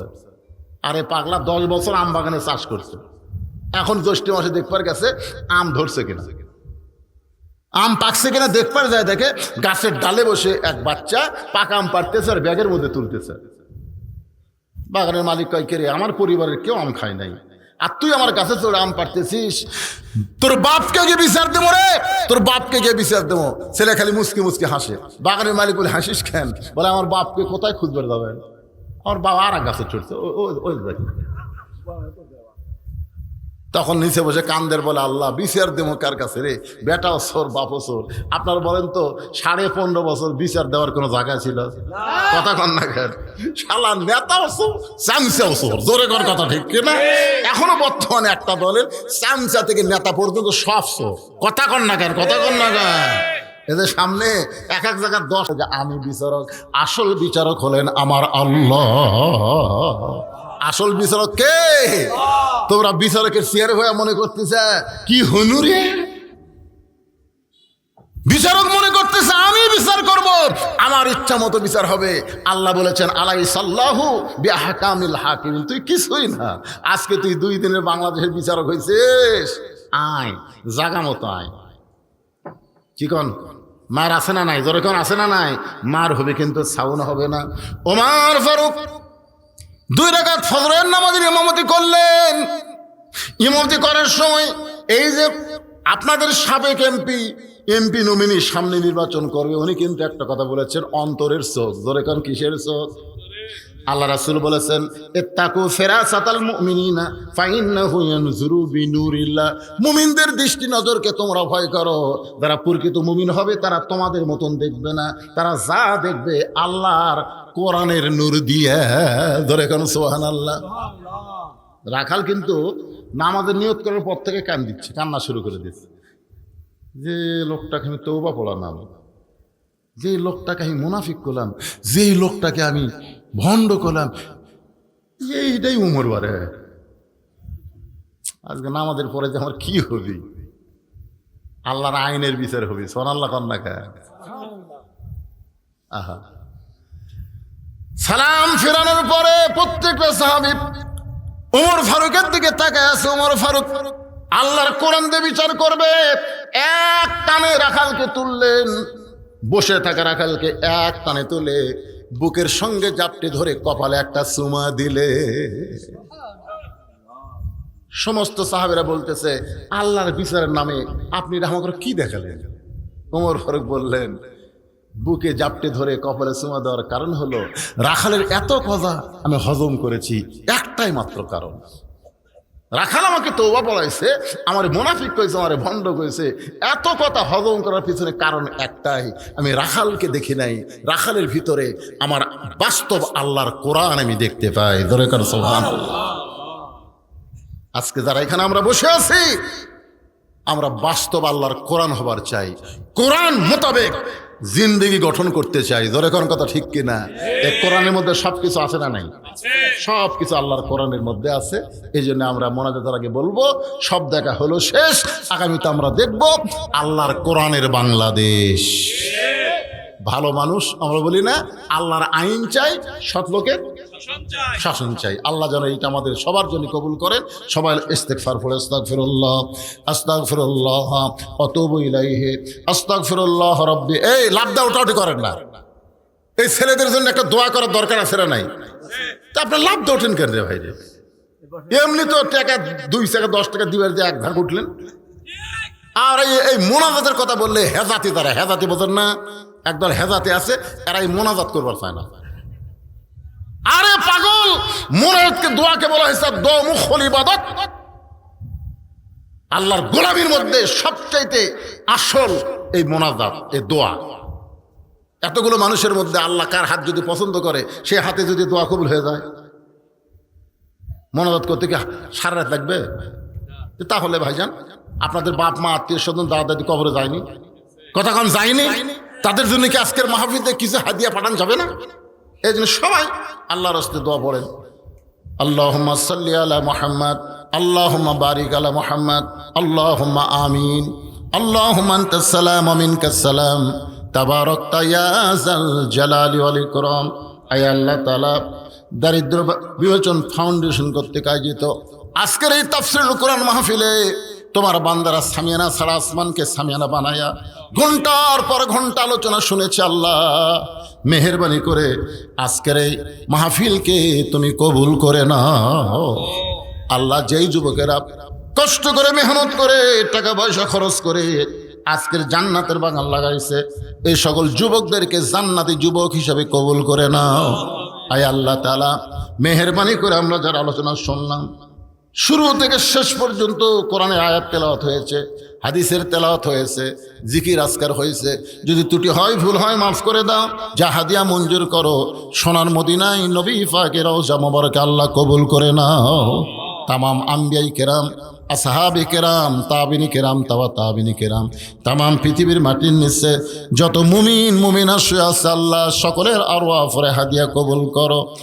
মাবুদ, আমরা যারা হাত তুলেছি, আমাদের জনম দুঃখিনী মা যাদের কবরে চলে গেছে, আমাদের দরের বাবা যাদের কবরের ঘরে, মেহেরবানি করে মা বাবার কবরকে জান্নাতের টুকরা কবুল করে নাও। আমাদের দাদা দাদি নানা নানি আত্মীয় স্বজন শ্বশুর শাশুড়ি যাদের কবরে গেছে, কবরবাসীদের মাফ করে দাও। আয় আল্লাহ, আজকের মাহফিলের সম্মানিত সভাপতিকে আল্লাহ তুমি কবুল করো। আজকের মাহফিলের প্রধান অতিথি বিশেষ অতিথিদের আল্লাহ তুমি কবুল করো। আলেমন আমাদের কবুল করো, হাজী সাহেবদের কবুল করো, মুরব্বীদের কবুল করো, যুবকদের কবুল করো, কচি কাছাদের কবুল করো। পর্দার অন্তরালে আমার মা বোনেরা আবিদা সালেহা পর্দার কবুল করে, মা ফাতেমার চরিত্র দান করে দাও। আল্লাহ, আমি ভীষণ অসুস্থ, আমার মতো যারা অসুস্থ অবস্থায় হাত তুলেছে আল্লাহ সবাইকে সুস্থতার নিয়ামত দান করে দাও। আল্লাহ, এই দারিদ্র বিমোচন ফাউন্ডেশনকে কিয়ামত পর্যন্ত কবুল করে নাও। অত্র এলাকার মানুষের অনেক উপকার তারা করতেছে, আরো বেশি বেশি উপকার যেন করতে পারে। আল্লাহ, দারিদ্র মানুষের জন্য রাসূল বলেছেন, অমুতাইমুল জাইয়ান অমুকসিল আউরিয়ান, যারা বস্ত্রহীনদেরকে বস্ত্র দিবে, ক্ষুধার্তকে অন্ন দিবে, তাদের জন্য আল্লাহর জান্নাত বড় আশা করে থাকে। আল্লাহ, আজকের এই মাহফিলের যুবকদের জন্য জান্নাত যেন আশা করে থাকে। আল্লাহুম্মা আমিন। আল্লাহ, আমি গুনাহগার বলে দোয়া ফিরে দিয়েন না আল্লাহ। এতগুলো মানুষের মধ্যে যার দুইখানা হাত পছন্দ করেন, সেই দুই হাতের ওসিলে আজকের মাহফিল কবুল করেন। গাজার মুসলমানকে হেফাজত করেন। আল্লাহ, আগামী নির্বাচনে আমরা দেখতে চাই, মনের মধ্যে বড় আশা, তোমার কোরআন কত সুন্দর, বাংলার মুসলমান আজও দেখতে পারে নাই। আল্লাহ, তোমার কোরআনকে দেখার তৌফিক আমাদেরকে দান করে দিও। আল্লাহ, সুবহানা রাব্বিকা রাব্বিল ইজ্জাতি আম্মা ইয়াসিফুন ওয়া সালামুন আলাল মুরসালিন আলহামদুলিল্লাহি রাব্বিল আলামিন।